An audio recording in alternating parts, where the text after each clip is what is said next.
भरत और सब लोगों के लिए, आप सब लोगों के लिए huge motivation. Unacademy has outdone itself, हम लोगों ने खुद को ही सरप्राइज कर दिया। 177 रिजल्ट्स आए from Unacademy this time, 177 results, this is huge. और अभी अभी मैंने अर्पित चौहान का इंटरव्यू लिया, he is also a student all India rank 20 या 20, so it is very important. Yes, Ashwarya is also in our school. Okay, so yes, these are all plus students. Third ranker is also our student.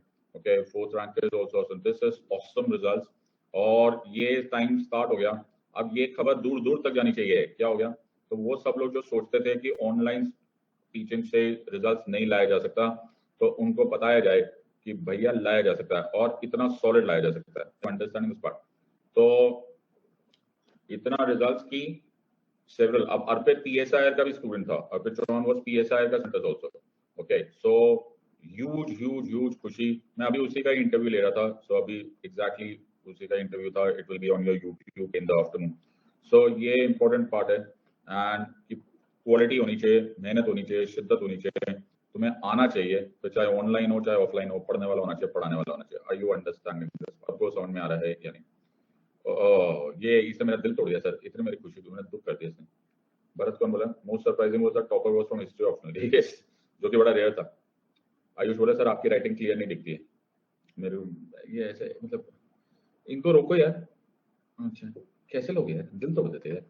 Okay, हमेशा दुखे हैं ये, दुखी मन मेरे गाना इनके ऊपर बने। ओके, ऑलराइट सर, जलते हैं हमसे, आई नो हिम। अरे वाह, Ashish Kumar is your brother, great, बहुत बढ़िया sir. So thank you Reena. Okay, so आगे चलते हैं। तो आज मैंने क्या सोचा कि 3 दिन का ब्रेक है। हाँ सर, अब हमारी अगली क्लास 4 तारीख को है। यस सर, तो हमारी जो 4 तारीख की ब्रेक है, मतलब 3 दिन का ब्रेक हो जाएगा, तो मैंने सोचा एक ऐसा टॉपिक कर लेता हूँ जो कि एक ही सेशन में खत्म हो जाएगा। ओके, सो मैंने सोचा लेट्स नॉट टच खतरनाक topics like fundamental rights, DPSP etcetera. Let us do a relatively smaller topic like citizenship. सबको समझ में आ रहा है या नहीं? Everyone has understood this one? Okay,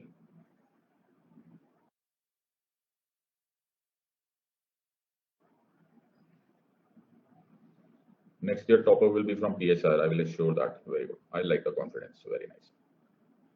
Okay, all right sir. हाँ सर, ऑल राइट, तो अब हम स्टार्ट कर रहे हैं सिटीजनशिप। पहले मैं तुम्हें सिटीजनशिप के बारे में एक समराइजेशन देता हूँ। नहीं सर, ओके, हमें सब आता है, तुम्हें नहीं आता बेटा। पहले आई वुड सजेस्ट कि तुम प्लीज शांति से इसका पूरा स्ट्रक्चर समझ लो। ओके, इस पूरे चैप्टर का, सब्जेक्ट का, सिटीजनशिप का पूरा टॉपिक समझ लो, फिर इसके अंदर हम लोग बॉक्सेस भर देंगे, ठीक है? तो पहले मैं एक सुंदर सा डायग्राम बनाऊंगा। नहीं सर रहने दो, अरे नहीं, क्या सुनो प्लीज, मेरे बड़ा सुंदर सा डायग्राम है। अच्छा, देखा तुमने? ओए होई, क्या सॉलिड है, देखा तुमने? ऐसा, ये क्या है सर? सिटीजनशिप। Yes sir. अरे अब दिखाई दे रही कि नहीं राइटिंग? हाँ सर, मतलब नजर लगा दी तुम लोगों ने। अच्छा, तुम्हें क्या लगता है मोती के दाने ऐसे ही होते हैं ना? Yes. So when I am talking of citizenship, okay, तो when I am talking of citizenship, right, हमारे पास 2 मेन कैटेगरीज में सिटीजनशिप पढ़ना पड़ता है। कैसे sir? At the commencement of the constitution, line पढ़ो, at the commencement of the constitution। Sir हमसे ना पढ़ा ही नहीं जा रहा, इतनी सुंदर राइटिंग ना सर, सही नहीं जा रही सर, क्या करें सर? तो सर है ना, अरिथमिया हो गया तुमको? हाँ सर, बिल्कुल सर, हमारा दिल धक धक करने लगे। सबको समझना कि नहीं? Eight the commencement of the constitution, yes sir, and subsequently. समझ में आ रहा है या नहीं आ रहा है? ओए होए, मेरे तो पढ़ाई पे ध्यान ही नहीं लग रहा सर, क्यों? राइटिंग से निहारना नहीं बंद हो रहा हमारा। आर यू अंडरस्टैंडिंग दिस और नॉट? सबको समझ आया कि नहीं? तो मैंने क्या सोचा, वो नादान परिंदा ऐसे ही ना, मतलब वो कोई ना कोई गलती निकाल रहा था, मैंने कहा वो भी गलती हटा देते। Okay, are you understanding this part? तो 2 क्या है everyone, loud and clear. Stage 1 हम क्या पढ़ेंगे? At the commencement of the constitution, और दूसरा है सब्सिक्वेंटली। सर दुख निकालने आपको? ओके, दुख आप बोल रहे दुख नहीं निकाल सकते, हम दुख निकालते हैं। सब्सिक्वेंटली का मतलब क्या होता है? अच्छा सॉरी, मतलब पढ़ाते नहीं हो सर, आपको पढ़ाना नहीं आता? अच्छा, अब हम पूछेंगे सब्सिक्वेंटली का मतलब क्या होता है। अच्छा, सब्सिक्वेंटली मतलब आफ्टर या उसके बाद। हाँ अब ठीक है सर। अच्छा सर, गलतियां तो हम आपके पढ़ाई में निकाल के दिखाएंगे, आपने हमें समझ के क्या रखा हुआ है? हमने तो सर ताजमहल की गलतियां निकाली हुई है, चांद की गलतियां, ओहो सबको समझ में आया कि नहीं? Everyone has understood this part. वो देखो वो एक नया दुख आ गया सर, लैग हो रहा है। क्या बताया? अब लैग भी हो रहा है। ओके अच्छा, अब ये भी आपकी गलती है बेटा। दुनिया के सारे दुखों का निवारण मेरे पास थोड़ा है। मैं पॉलिटी पढ़ा सकता हूँ, ओके, मैं पॉलिटी का दुख खत्म कर सकता हूँ, मैं सारे दुखों का निवारण थोड़ा कर सकता हूँ। मेरा नाम सिद्धार्थ है, लेकिन मैं वो वाला सिद्धार्थ थोड़ा हूँ। अच्छा ओ, अच्छा ओ, समझ में आ रहा है कि नहीं आ रहा है? मैं वो वाला सिद्धार्थ थोड़ा हूँ। ओके, ओह समझ में आ रहा है कि नहीं? Okay, so all right, everyone has understood this part. So at the commencement of the constitution, so at the commencement of the constitution is 26 January 1950. तो तुम्हें कभी कभी क्वेश्चन ये भी आ सकता है, 26 जनवरी 1950 यानी कि रिपब्लिक डे जो है उस दिन eight the commencement of the constitution होता है। तो जितने भी इश्यूज ऑफ सिटीजनशिप है, ध्यान से सुनना, जितने भी इश्यूज है सिटीजनशिप के एट द कमेंसमेंट और till the commencement of the constitution of India, केवल वो ही दिए हुए है कॉन्स्टिट्यूशन ऑफ इंडिया में। सो पहली बार सर आपने एक अजीब सी बात कराई। आमतौर पे हम बोलते हैं कि सब कुछ कॉन्स्टिट्यूशन ऑफ इंडिया में लिखा हुआ है। यहां पर हमने पहली बार ये बोला है कि कॉन्स्टिट्यूशन ऑफ इंडिया का एक लिमिटेड रोल है। आर यू अंडरस्टैंडिंग दिस और नॉट? हमने क्या बोला? कॉन्स्टिट्यूशन ऑफ इंडिया का सिटीजनशिप में एक लिमिटेड रोल है। कॉन्स्टिट्यूशन ऑफ इंडिया का part two of the constitution जिसमें है article 5, article 6, article 7, article 8, article 9, article 10 और आर्टिकल 11। सर 5 to 11 बोल देते बेटा, थोड़ा फुटेज भी तो खाना बनता है ना। अच्छा okay, so 5, 6, 7, 8, 9, 10, 11 part two of the constitution जो है वो डील करता है सिटीजनशिप ओनली। बहुत ही बढ़िया सर, कितनी अच्छी तरह से ओनली का, ओनली टिल और eight the commencement of the constitution. इसके बाद कॉन्स्टिट्यूशन ऑफ इंडिया में सिटीजनशिप के बारे में कुछ लेना देना नहीं है। तो सर वो कौन करेगा? वो करेगा पार्लियामेंट। सबको समझ में आ रहा है या नहीं आ रही है? सर एकदम समझ में आ रहा है। तो अब तो सर आपने ये बहाना भी हटा दिया कि हमारी राइटिंग हमें दिखाई नहीं दे रही। अब देखते तुम्हें वो समझ में आ रहा है कि नहीं आ रहा है। एवरीवन हैज अंडरस्टूड दिस और नॉट? सबको समझ में आ रहा है या नहीं? सो कॉन्स्टिट्यूशन का लिमिटेड रोल है for citizenship at the commencement of the constitution of India. Subsequent stages have been left to the parliament. सबको समझ में आ रहा है या नहीं? ओके, अब जल लो तुम लोग। अब तो मेरी राइटिंग से भी जलोगे तुम लोग। बिल्कुल सही बात है सर, जलन हो रही होगी तुम्हें मेरी राइटिंग देख देख के। यस सर, मेरे को चाय भी मिल गई है। हाँ बल्ले, very good sir. Alright sir, alright, इतनी सुंदर writing sir, very good. Alright sir, तो वो बोले ये धुआं क्यों आ रहा है? हे भगवान, ये सारे दुखी लोगों को अनअकैडमी ने इस टाइम बोला कि सारे दुखी लोग इस टाइम हमारे ऐप पर आ जाओ यार। मतलब तुम लोग, जब मैं प्राइम मिनिस्टर बनूंगा ना, प्रेसिडेंट बनूंगा, मैं तुम्हें दुखी मिनिस्ट्री दूंगा। क्या दूंगा सर? दुखी मिनिस्ट्री। ओके, तुम सुबह से शाम उठ के नए नए कारण ढूंढना दुखी होने के। एवरीवन हैज अंडरस्टूड दिस और नॉट? तो अब थोड़ी सी स्टोरी आगे की पढ़ते। तो eight the commencement of the constitution, eight the commencement of the constitution हमारे पास जो कुछ भी कॉन्स्टिट्यूशन से डील हो रहा है वो, सॉरी सिटीजनशिप से डील हो रहा है, वो दिया हुआ है part two of the constitution में, यानी कि article 5 to article 11। Very good. तो मुझे तुम्हें कुछ एक बड़ी इंपॉर्टेंट, बड़े ज्ञानवर्धक बात बतानी है कि 1947 में इंडिया इंडिपेंडेंट हो गया था। सर बहुत जगह पढ़ाई करी सर, बड़े बड़े टीचर से पढ़ा सर, इतना ज्यादा इंफॉर्मेशन किसी ने नहीं दिया सर। मतलब किसी ने ये वाली बात नहीं बताई यार, तुम ऐसे इमोशनल हो गए। 1947 में इंडिया इंडिपेंडेंट हो गया और 1947 में ही ब्रिटिश इंडिया डिवाइड हो गया इनटू टू कंट्रीज। एक को बोला गया इंडिया, हम तो वहीं रहे, और पाकिस्तान बन गए। तो ऐसा कुछ लोग बोलते हैं कि 1947 में इंडिया और पाकिस्तान बना। मैंने कहा नालायक, ओके पाकिस्तान बना, हम तो पहले से ही थे। आई यू अंडरस्टैंड? हम तो जब से दुनिया बनी है तब से इंडिया। ओके, तुम बने नए नए। आई यू अंडरस्टैंड? हम तो पहले से थे बाबा। ओके, समझ में आया कि नहीं? तो ये हुआ partition. I you understand? So ये पढ़ना यहाँ पर बड़ा जरूरी है। दूसरी बात, एक और इंपॉर्टेंट पॉइंट जो तुम्हें पता होना चाहिए। तो एक दिन मैं तुम्हें मालूम है मैं तुम्हें अपना इतिहास बताता हूँ सर। सर आपका इतिहास क्या करना है बेटा, याद कर लो, एक दिन आएगी तुम्हें हिंदी में जीवनी लिखने को।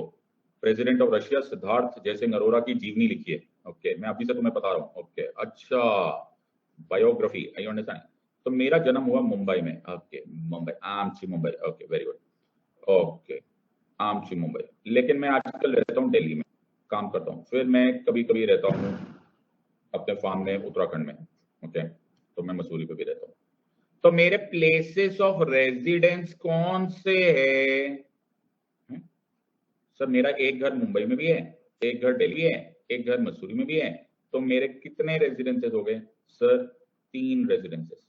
लेकिन मेरा डोमिसाइल क्या है? सर डोमिसाइल मतलब, डोमिसाइल एक ही हो सकता है। आर यू अंडरस्टैंडिंग दिस और नॉट? लाइन समझ में आ रही है या नहीं समझ में आ रही? क्योंकि एक ही इस प्लेसेस ऑफ रेजिडेंस में से किसी एक को मैं चुन लूंगा। कैसे, क्या चुन लूंगा? कि वो मेरा डोमिसाइल होगा। Domicile word comes from the word dom, dom comes from the word domestic, domestic comes from the word home. हाँ सर, रेजिडेंस अलग अलग हो सकते हैं, मेरी इंटेंशन इनमें से एक ही जगह को अपना होम बनाने की है। तो वो डोमिसाइल कैसे होगा? तो सपोज मैंने अपने आधार कार्ड पे दिल्ली का ही नंबर रखा। ओके, मैंने अपने बच्चों को दिल्ली के स्कूल में डाला, मैंने प्रॉपर्टी या जो भी मैंने ऑफिशियल पासपोर्ट पे एड्रेस दिल्ली का ही डाला। तो इससे क्या साबित हो रहा है कि सिद्धार्थ अरोरा जी आपका ये रेजिडेंस हो सकता है, ये रेजिडेंस हो सकता है, ये रेजिडेंस हो सकता है, लेकिन इसमें से एक आपका डोमिसाइल हो सकता है। इससे मेरी इंटेंशन समझ में आती है। समझ में आ रहा है या नहीं? ऐसा पढ़ते हैं पॉलिटी, तुम्हें आज तक मालूम ही नहीं था डोमिसाइल क्या होता है। हाँ, यू अंडरस्टैंड? सबको समझ में आ रहा है या नहीं आ रहा है? तो जब तुम एसडीएम बनोगे ना, तो तुम लोगों को डोमिसाइल सर्टिफिकेट बनाने के लिए लोग आएंगे तुम्हारे पास, तो पूछना कि बाबा तुम्हारा इंटेंशन है कि नहीं है, आर यू अंडरस्टैंडिंग दिस? तो मेरे को थोड़े बहुत टर्म्स तुमको इंट्रोड्यूस करने थे। Everyone has understood this one. मूल निवास, यस, मूल निवास। यार हिंदी में कुछ कुछ वर्ड बड़े अच्छी तरह से समझ में आ जाते हैं। एक होता है निवास, अरे वाह कितना अच्छा वर्ड है, चलो यार थैंक यू उत्कर्ष, ये किसी और के भी काम आएगा। मूल निवास, वाह वाह वाह, यार देखो हिंदी में यार, उमंग उमंग, वेरी गुड। मूल निवास, वेरी गुड, बहुत ही बढ़िया। संतोष ने होशियारी करने की कोशिश की कि मिनिमम 15 ईयर्स होता है। ओके, वो मिनिमम 15 ईयर्स नहीं होता, वो हर स्टेट के अलग अलग होते हैं। तो तुम्हारा डेढ़ शानापन अपने तक रखो। ओके, वो कहीं पर 7 साल होता है, कहीं पर 10 साल होता है। ओके, सबको समझ में आ रहा है या नहीं? वेरी गुड वेरी गुड, सबको समझ में आ रहा है कि नहीं? मूल निवास याद रखूंगा मैं। उमंग ने हमारे सब्जेक्ट में उमंग पढ़ दी। Okay sir, alright sir. तो ये वर्ड बड़े काम का होता है, हिंदी में बड़े अच्छे इंटरेस्टिंग वर्ड्स हैं। Very good sir. तो अब मैंने ये वर्ड समझाने जरूरी थे। अब मैं जैसे जैसे बोलता जा रहा हूँ उसको समझते जाओ, तुम्हें 15-20 मिनट में कॉन्स्टिट्यूशन रट जाएगा। ओके, सो हमारे पास है article 5 of the constitution of India. तो मैंने तुम्हें अभी एक बड़ी मेजर खबर दी थी, मैंने तुम्हें ये खबर दी थी कि इंडिया इंडिपेंडेंट हो गया इन 1947। ये सर, इंडिया इंडिपेंडेंट हो गया इन 1947। अब कुछ लोग इंडिया में ही थे। सर ये आप क्या कहना चाह रहे हो? इंडिया में ही थे, इंडिया मतलब ब्रिटिश इंडिया में ही थे। तो उनको सिटीजनशिप देनी थी, उनको सिटीजनशिप देनी थी on the basis of domicile. मैंने क्या बोला? On the basis of domicile, on the basis of domicile. Okay, so वो था आर्टिकल 5। सबसे पहले आर्टिकल 5 ऑटोमेटिक सिटीजनशिप दे रहा है। किनको दे रहा है सर ऑटोमेटिक सिटीजनशिप? उनको जिनके पास डोमिसाइल है, यानी कि रेजिडेंस है और इंटेंट टू मेक होम है, and they were born in India, रटते जाओ, they were born in India or either of his parents born in India or they were ordinary residents, domicile की बात नहीं हो रही, ordinary residents in India 5 years, at least 5 years prior to the commencement of the Constitution of India। यानी कि कम से कम 1945 से वो हमारे देश की पावन मिट्टी में रह रहे। सबको समझ में आ रहा है या नहीं आ रहा है? सो आर्टिकल 5 क्या है? ओए होए, ऐसे याद रहेगा। तो तुम्हें कब मिलेगा article 5 application? Number 1, you should have a domicile and either you one born in India, कितना नोनू बेबी है ओए, और either of your parents were born in India, sir ये तो वो तारे जमीन पर वाले पेरेंट्स है कि पापा बड़े स्ट्रिक्ट थे, देखा तो तुमने? हाँ सर। और you were ordinary resident in India at least for 5 years prior to the commencement of the Constitution of India. सबको समझ में आ रहा है या नहीं? तो अगर तुम इस कंडीशन को सेटिस्फाई कर रहे हो चले, तुम्हें मिलेगी ऑटोमेटिक सिटीजनशिप। सबको समझ में आ रहा है या नहीं आ रही है? अरे बाबा समझ में आ रहा है या नहीं समझ में? Everyone has understood this one? Yes. बहुत ही बढ़िया सर, आगे चलते हैं। Alright, sir. पल्ले पड़ गया? यस सर, आगे चलो। फिर क्या हुआ? फिर मेरे को तुम्हें एक खबर देनी है, अब ध्यान से सुनो। अब मैं तुम्हें एक और खबर दूंगा। हाँ सर, बताओ बताओ। तो जब इंडिया और ब्रिटिश इंडिया को डिवाइड किया गया, तो ब्रिटिश इंडिया, ओके, जब ब्रिटिश इंडिया और पाकिस्तान, और इंडिया तो था ही, पाकिस्तान बन गया, तो कुछ लोग ओके इंडिया से पाकिस्तान गए। हाँ सर, यस सर, समझ में आ रहा है कि नहीं आ रहा? हाँ सर, इसको बोलते हैं माइग्रेशन। यस सर, अब ध्यान से सुनना बेटा। और कुछ लोग पाकिस्तान से इंडिया आए। यस सर, सबको सर इसको भी बोलते हैं माइग्रेशन। सर ये आपने ना बड़ी ही ज्ञानवर्धक बात करी, कहीं आपको इसके लिए नोबेल प्राइज ना मिल जाए। बच्चों जैसे बातें मत करो। Are you understanding? तो अब हमको जो पाकिस्तान के एरिया से, वैसे तब तो पाकिस्तान था ही नहीं, तब तो हमारा ही था, लेकिन इन लोगों ने हमारे लिए बना दिया, तो जो हमारे देश में आए उनको भी तो सिटीजनशिप देनी थी। अरे हाँ, are you understanding this part? तो जो रेफ्यूजीज बन के आए, बताओ सर, ऐसी तो ट्रेजेडी हो गई थी, अपने देश में हम रेफ्यूजी बन गए थे सर। तो ये जो रेफ्यूजीज बनकर आए, ओके, उनको भी तो सिटीजनशिप देनी थी। सो अब हम पढ़ रहे हैं article 6 of the constitution. Now you have to understand article 6। ये आर्टिकल 6 उनसे डील कर रहा है जो पाकिस्तान से इंडिया रेफ्यूजी बन के आए। आर यू अंडरस्टैंडिंग दिस और नॉट? सबको समझ में आ रहा है कि नहीं? तो इसके लिए क्या डील कर रहे हैं सर हम? आर्टिकल 6 बिल्कुल दिमाग में बसा लो इसको। तो मैं इतने प्यार से तुम्हें ये पढ़ा रहा हूं, मैं चाहता तो ये 30 सेकंड में खत्म कर देता, तुम्हें पता भी नहीं चलता, लेकिन I want this to be concretised in your brain. Now article 6 was dealing with all those people who were either born in undivided India, parents were born in undivided India, और grandparents were born in undivided India। तो article 6 किस पर applicable है? Either तुम्हारा जन्म undivided India में होना चाहिए, या तुम्हारे पेरेंट्स का, या फिर ग्रैंड पेरेंट्स का जन्म होना चाहिए। तो आर्टिकल 6 इनके ऊपर एप्लीकेबल है। अब ये आए बाहर से मतलब बाहर ही बोलोगे सर, अब क्या बोलना पड़ेगा? ओके, अब पाकिस्तान से आ रहे थे तो वो यहाँ पर आए। अब इसमें हमने एक कट ऑफ डेट बनाई, तो मैंने वो कट ऑफ डेट बनाई 19 जुलाई 1948। क्या डेट बनाई सर? सर मैंने बनाई 19 जुलाई 1948। याद रहेगी ये डेट? Yes sir. सो 19 जुलाई 1948 से पहले अगर तुम आ गए, most people do not realise, बड़ी अजीब सी स्थिति है इस देश की, कि 15 अगस्त, तुम देखो ये 1948 की न्यूज है, डेट है, हम आजाद 15 अगस्त 1947 को हो गए थे। What most people do not realise in this country that britishers ने हमारे साथ कितना भद्दा मजाक किया था। 15 अगस्त 1947 की सुबह तक एक्चुअली ये क्लैरिफाइड नहीं था कि इंडिया क्या होगा और पाकिस्तान क्या होगा। इंसान को इतना ज्यादा कष्ट देना तो कोई ब्रिटिशर से सीखे। कितनी मेजर ह्यूमन राइट्स वायोलेशन है, कितने मेजर राइट्स हो गए होंगे, ये सोच के कि तुम्हें अपने घर में बैठे बैठे ये नहीं पता होगा कि तुम पाकिस्तान में हो कि इंडिया में। Can you imagine that kind of tragedy which had been unleashed by this so called partition? ये पार्टीशन नहीं था सर, ये दुनिया का सबसे बड़ा सिविल वॉर था, बट इन बेशर्मों को किसी ने पकड़ा नहीं। कोई बात नहीं, हम निपटेंगे। सो 19 जुलाई 1948 से पहले, बिफोर आ गए, उनको आज के लिए हम कैटेगरी ए बोल देते हैं, और कुछ लोग 19 जुलाई 1948 के बाद इंडिया आए, उनको हम कैटेगरी बी बोल देते हैं। सबको समझ में आया? जो कैटेगरी ए आए ना, उनको हमने आते ही ऑटोमेटिक सिटीजनशिप दे दी। बोला भाई आइए, आपका इंतजार था। आर यू अंडरस्टैंडिंग दिस और नॉट? सबको समझ में आया या नहीं? सबको समझ में आया? जो 19 जुलाई 1948 के बाद आए, तो सर उनको सिटीजनशिप नहीं दोगे? अरे ऐसी बात नहीं, उनको हमने बोला तुम्हारे लिए थोड़ा सा वेटिंग पीरियड है, तुम आओ इंडिया में रहो, ऑर्डिनरीली रेजिडेंट्स रहो, जैसे रहते हैं ऑर्डिनरी रेजिडेंट्स बन के रहो 6 महीने के लिए।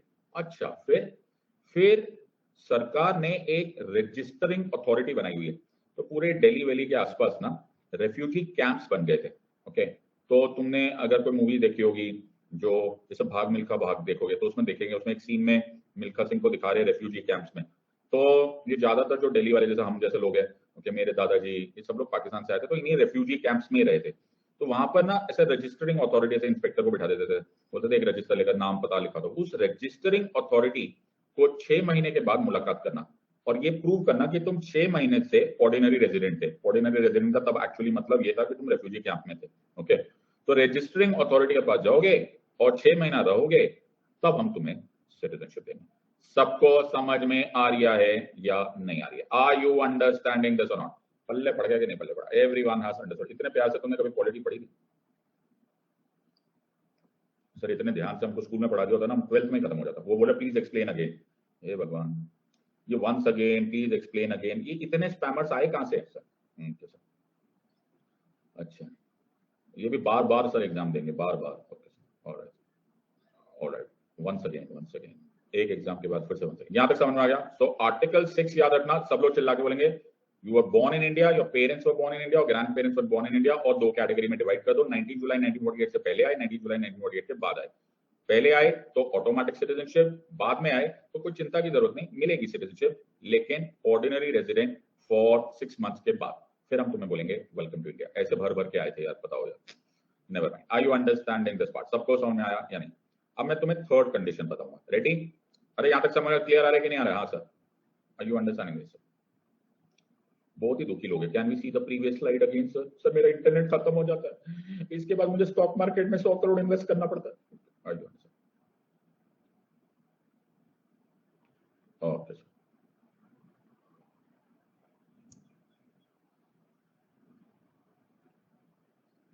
ये देखो, ये है ओवर स्मार्टनेस की बीमारी। क्या सर? सर जो पाकिस्तान रिफ्यूजीज थे 1965 और 1971 वॉर के, उनका क्या करना है? Commencement of the constitution of India, oh 26 जनवरी 1950 था। ओके, अच्छा सॉरी, ओहो हद हो गई यार। Okay, alright sir. सो बहुत ही बुरा हाल है सर। सो मतलब सब लोग इंस्टाग्राम के लिए सर आपके लिए स्पैम करते हैं, आप उनको मौका नहीं देते। इंस्टाग्राम पे फोटो डालनी है, आप ध्यान से बोलना चाहिए था ना, रुको यार, स्मार्ट हो गए पहले। अब लो स्क्रीनशॉट, ऐसे थोड़ा यार। हाँ अब लो, ऐसे थोड़ा होता है। फोटो लो तो टाइम से लो, ऐसे थोड़ा जब मर्जी फोटो ले लो। हाँ अब लो, हाँ ओके ओके सर, ऐसे थोड़ा ना, बता के लिया करो। ओके ऑलराइट, अब है article 7। So now is article 7 of the constitution. अब इसको ध्यान से सुनो, फिर से स्टोरी सुनो। अब क्या है सर? अब ये बड़ी कमाल की बात हुई। क्या हुआ सर? सर ये इंडिया से कुछ लोग पाकिस्तान भी गए। हाँ ये हमें मालूम है, जाना पड़ा सर। इंडिया से कुछ लोग पाकिस्तान चले गए। हाँ तो सर जैसे पाकिस्तान से इंडिया आए, लेकिन कुछ अजीब सा हुआ। क्या हुआ? ध्यान से सुनना बेटा, ये तुम्हें कहीं से कोई नहीं बताएगा, इसे मैं ही बताऊंगा तुमको। तो ये मैं जितनी किताबें जिंदगी भर पढ़ी है ना, उसका सम टोटल मैं तुमको बता रहा हूँ, तो तुम्हारी लॉटरी लग रही है, जरा फायदा उठा लो उसमें। अब क्या हुआ, जो इंडिया से पाकिस्तान लोग गए, थोड़े टाइम के बाद उन लोगों को, कुछ लोगों को ये रियलाइजेशन हुआ कि उन्होंने पाकिस्तान जाना ही नहीं चाहिए था। So they decided to come back. क्या बात कर रहे हो सर? मेरी बात समझ में आ रही है या नहीं आ रही? ये वो थे जो यहां से गए थे। Are you understanding this part? इसको मैं याद करने के लिए रिवर्स माइग्रेशन बोलता हूं। नाउ ट्राई एंड अंडरस्टैंड ये हुआ क्या। अब प्रॉब्लम क्या थी कि ये हजारों लोग थे। Are you understanding this part? लेकिन ट्रेजेडी कुछ और हो चुकी थी। क्या हुआ था सर? ये तो वो थे जो जाकर वापस आए, डू यू अंडरस्टैंड दिस, या आना चाह रहे थे। लेकिन कुछ वो थे जो आर्टिकल 6 वाले थे। हाँ सर, जो पाकिस्तान से इंडिया एज अ रेफ्यूजी आए थे। याद आ रहा है कि नहीं आ रहा है? यस और नो? जब वो आर्टिकल 6 वाले इंडिया आ चुके थे तो उनको सिटीजनशिप भी मिल रही थी। यस और no? Are you understanding this part? सबको समझ। और जब सिटीजनशिप मिल रही थी, अब ध्यान से सुनो, ये बड़ी ट्रेजेडी बात है। तो सपोज मैं दिल्ली की बात करता हूँ, तो बहुत सारे लोग दिल्ली से, पंजाब से, ये जगहें छोड़ छोड़ के बेचारों को पाकिस्तान जाना पड़ा। ये सुनो, तो जो लाहौर से, पेशावर से, मुल्तान से, वहां से आए, उनके भी घर छूट गए। Are you understanding? जो यहां से वहां पर जा रहे थे, वो जाके इन घरों में रहने लग गए। Are you understanding? जो वहां से यहां आ रहे थे, वो इन घरों में रहने लग गए। आर यू अंडरस्टैंडिंग दिस और नॉट? सबको समझ में आ रही है या नहीं आ रहा? Are you understanding? प्रॉपर्टी तो कब्जे होने लग गए। Are you understanding this part? अब ट्रेजेडी हो गई। ट्रेजेडी क्या हो गई कि आर्टिकल 6 वालों ने ये घर कब्जे कर लिए थे। You understand? यहाँ प्रॉपर्टी वो कब्जों में आ गई थी और लोगों को याद सताने लग गई थी, और वो जो गए थे वो वापस आने लगने चाह रहे थे। अरे बाप रे, do you understand the situation? So अब नेहरू जी एंड पटेल साहब ये घबरा गए कि ये तो बड़े ही टेंशन वाली सिचुएशन है, अब क्या करें? तो अब आप इनको मना भी नहीं कर सकते हैं, ओके, बिकॉज ये आना चाह रहे हो और आपको यही नहीं पता कि कौन कहां से आ रहा है। I hope you are understanding this part. So the context ये था कि इंडिया ने एक स्टाइल से किया, बोला कि एक साथ हजारों को नहीं आने देते वरना यहाँ पे सिविल वॉर हो जाएगा, सबके प्रॉपर्टी देखेंगे, बोलेंगे हमारे घर में बैठा हुआ है, यहाँ पे पढ़ाई स्टार्ट हो जाएगी। तो उन्होंने बोला धीरे धीरे ओके, बहुत कम लोगों को आने दिया जाए, जैसे जैसे वो आएंगे उनको एकोमोडेट करते रहेंगे, और उसके लिए परमिट सिस्टम निकाला गया। This was called as permit for permanent return. Are you understanding? तो थोड़े ही लोगों को परमिशन था कि वो बॉर्डर क्रॉस करके आ जाएंगे और उनको एकोमोडेट करेंगे, बाकी लोग धीरे धीरे पाकिस्तान में ही रहेंगे, या फिर आएंगे भी तो हम उनको धीरे धीरे एकोमोडेट कर लेंगे। इस परमिट सिस्टम के लिए आर्टिकल 7 निकाला गया। सो पहले इसमें एक उल्टी लाइन बोली गई, इसमें बोला गया कि जो लोग पाकिस्तान चले गए हैं आफ्टर 1 मार्च 1947, डेट याद रखना, आफ्टर 1 मार्च 1947, वो अब इंडियन सिटीजन नहीं रहा, अब वो पाकिस्तान का हो गया। बट वहां से आवाज आई, फोन आया, बोला हम तो वापस आना चाहते हैं। तो हमने बोला आ जाओ, लेकिन only under a permit for resettlement और परमिट फॉर परमानेंट रिटर्न। तो कुछ बहुत कम 500 700 ऐसे करके रिलीज किए जाते थे।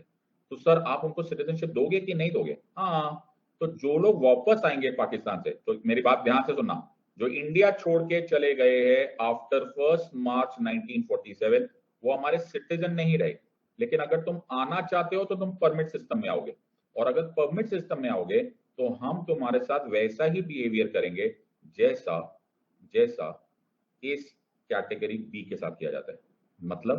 मतलब आप ऑर्डिनरी रेजिडेंट रहो 6 महीना, फिर रजिस्टरिंग अथॉरिटी के पास साइन करो, फिर हम तुम्हें सिटीजनशिप देंगे। सबको समझ में आ रहा है या नहीं आ रहा है? अरे बाबा पल्ले पड़ा या नहीं? सबको समझ में आ रहा है या नहीं? सो ये जो कैटेगरी बी है, ये आर्टिकल 7 से भी याद रखा जा सकता है। सबको समझ में आ रहा है या नहीं? बहुत ही बढ़िया sir, everyone has understood? Yes sir, बहुत आगे चलते सर। तो सर आर्टिकल 8 क्या हुआ? तो एक्चुअली मेरा एक फ्रेंड था, कौन सा सर? ओके, तो आर्टिकल 8 जो है वो मेरा फ्रेंड है, उसका नाम है संता सिंह। संता सिंह, हाँ संता सिंह जो था, जब इंडिया आजाद हुआ ना 1947 में, तो वो लंदन में रह रहा था। क्या बात कर रही है? ओके। और मेरा एक और फ्रेंड है गुरिंदर सिंह, वो कनेडा च रह रहा सी। ओए होए, एक और फ्रेंड सी ऑस्ट्रेलिया रहंदा सी, एक और फ्रेंड था वो यूएस घूम रहा सी। ओके, तो ये लोग ऑर्डिनरी रेजिडेंट थे आउट ऑफ इंडिया। ध्यान से सुनना, मैंने क्या बोला? They were ordinary resident in foreign countries at the time of commencement of the constitution of India. Are you understanding this और नॉट? सबको समझ में आ रही है या नहीं समझ में आ रहा? But actually they were born in India.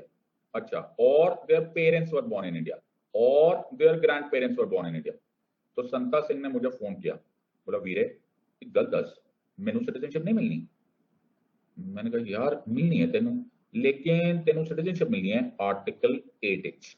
मतलब आर्टिकल 8 उन पर एप्लीकेबल है who were born in India, whose parents were born in India, or grandparents were born in India, but at the time of commencement they were ordinary resident out of India। बात समझ में आ रही है या नहीं? तो संता सिंह बोला वीरे मैनू सिटीजनशिप किस तरह मिलनी है? मैंने कहा कोई टेंशन नहीं, तू लंदन जा, जहां पे भी है, जहां भी है, यूएस में है, लंदन में है, ऑस्ट्रेलिया में है, वहां पर हमारी एम्बेसी में चले जा। अच्छा, वहां तुमको कॉन्सुलर रिप्रेजेंटेटिव्स मिलेंगे, ओके, जहां जो तुम्हें वीजा देते हैं। ओके, तुम्हारा पासपोर्ट हो जाएगा ना लंदन में, फिर तुम्हें कॉन्सुलर बड़ा याद आएगा। सर अच्छी बात नहीं मुंह से निकलेगी आपके, पासपोर्ट खो जाएगा। पासपोर्ट क्यों खोएगा हमारा? अच्छा, मतलब ऐसे ही कोई भी जरूरत पड़ती है तो कॉन्सुलर हेल्प करता है। तो वहां जा, अपने आप को रजिस्टर कर दे, और बल्ले सिर्फ इतना प्रूव कर देना that you were born in India, your parents were born in India, grandparents were born in India, and that you were an ordinary resident out of India at the time of commencement, then citizenship मिल जानी। Are you understanding this or not? सबको समझ में आ रहा है? ये कहाँ लिखा हुआ है सर? ये लिखा हुआ है आर्टिकल 8 में। सबको समझ में आ रहा है या नहीं समझ में आ रहा है? Everyone has understood this part. So article 5, article 6, article 7, article 8, यहां तक याद हो गया। 5 क्या है सर? सर डोमिसाइल, याद आ गया? Yes sir. आर्टिकल 6 क्या है sir? Migration, yes sir. Article 7 क्या है sir? Reverse migration, yes sir. और आर्टिकल 8 क्या है सर? फॉरेन कंट्री में ordinary resident. Are you understanding this और नॉट? बहुत ही बढ़िया सर, एवरीवन इज अंडरस्टैंडिंग। मैं यहां पर एक सर्वसाधारण पब्लिक अनाउंसमेंट करना चाहता हूं। हाँ सर प्लीज, एक बहुत ही मेजर अनाउंसमेंट है, सब लोग ध्यान से, बहुत ही major announcement, public interest announcement. Yes sir, क्या है सर? ये क्लासेस रिकॉर्डेड होती है, इन क्लासेस को लगातार कई बार, 1000 बार, 10,000 बार, 50,000 बार देखा जा सकता है। अच्छा ओके सर, कृपा करके मजबूरों की तरह प्रीवियस स्लाइड दिखा दो सर, फिर से बता दो सर, दिखा नहीं सर, सुना नहीं सर, बोलना बंद करो। अच्छा, सबको समझ में आ रहा है? मेरा दिल टूट जाता है, मैं बड़ा हम्बल हूं ना, मैं बड़ा इमोशनल हो जाता हूँ सर। समझ में आ रहा है? Everyone has understood this part. Okay.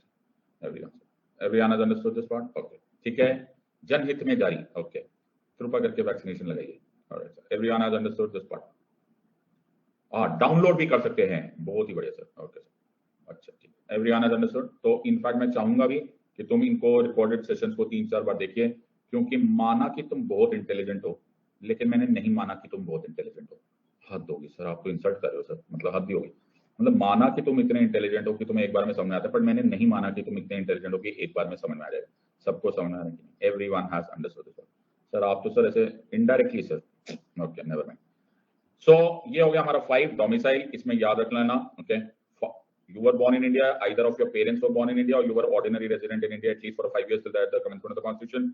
Article 6 में you were born in India, your parents were born in India, grandparents were born in India 19 जुलाई 1948 इसकी कट ऑफ डेट है।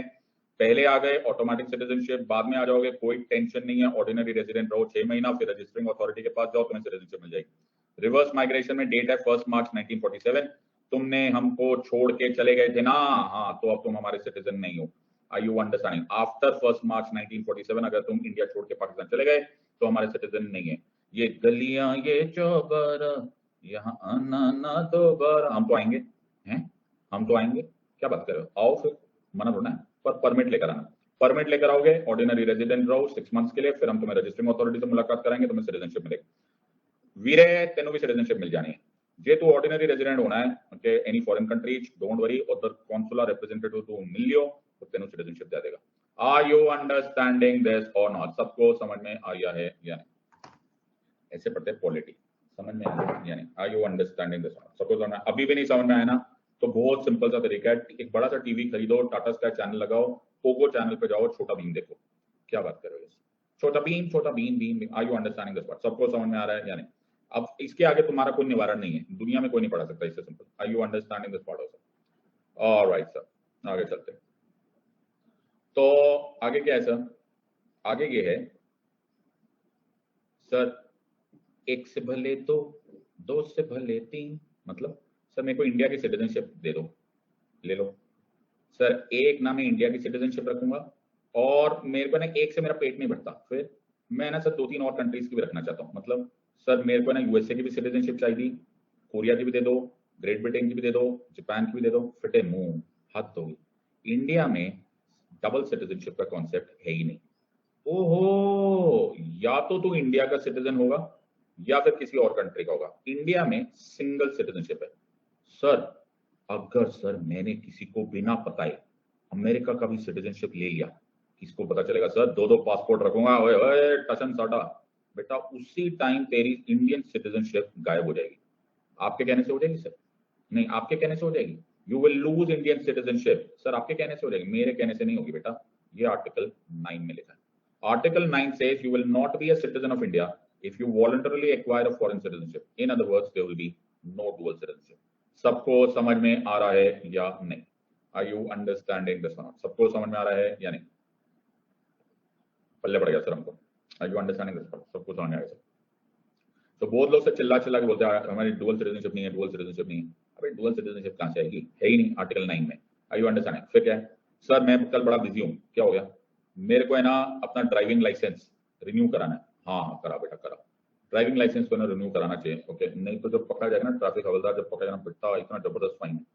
सर आज मैं ड्राइविंग लाइसेंस रिन्यू कराऊंगा, फिर अगले हफ्ते जाके मैं अपनी सिटीजनशिप भी रिन्यू कराऊंगा। बहुत पुराना हो गया सर मेरा सिटीजनशिप, जब से पैदा हुआ तब से इंडिया की सिटीजनशिप लेकर बैठा हूँ, जरूर इसको रिन्यू करा देना चाहिए। फिटे मुंह मतलब once you are a citizen you remain, once you are a citizen you are deemed to be a citizen, you are, मेरी राइटिंग कितनी सुंदर लग रही है, you are deemed means understood to be a citizen unless you are disqualified, ये unless you are disqualified। तो तुझे ऐसा कोई फोन वोन आया कि तेरे को डिस्क्वालीफाइड कर दिया गया? नहीं यार, ऐसा तो कुछ नहीं हुआ है इससे।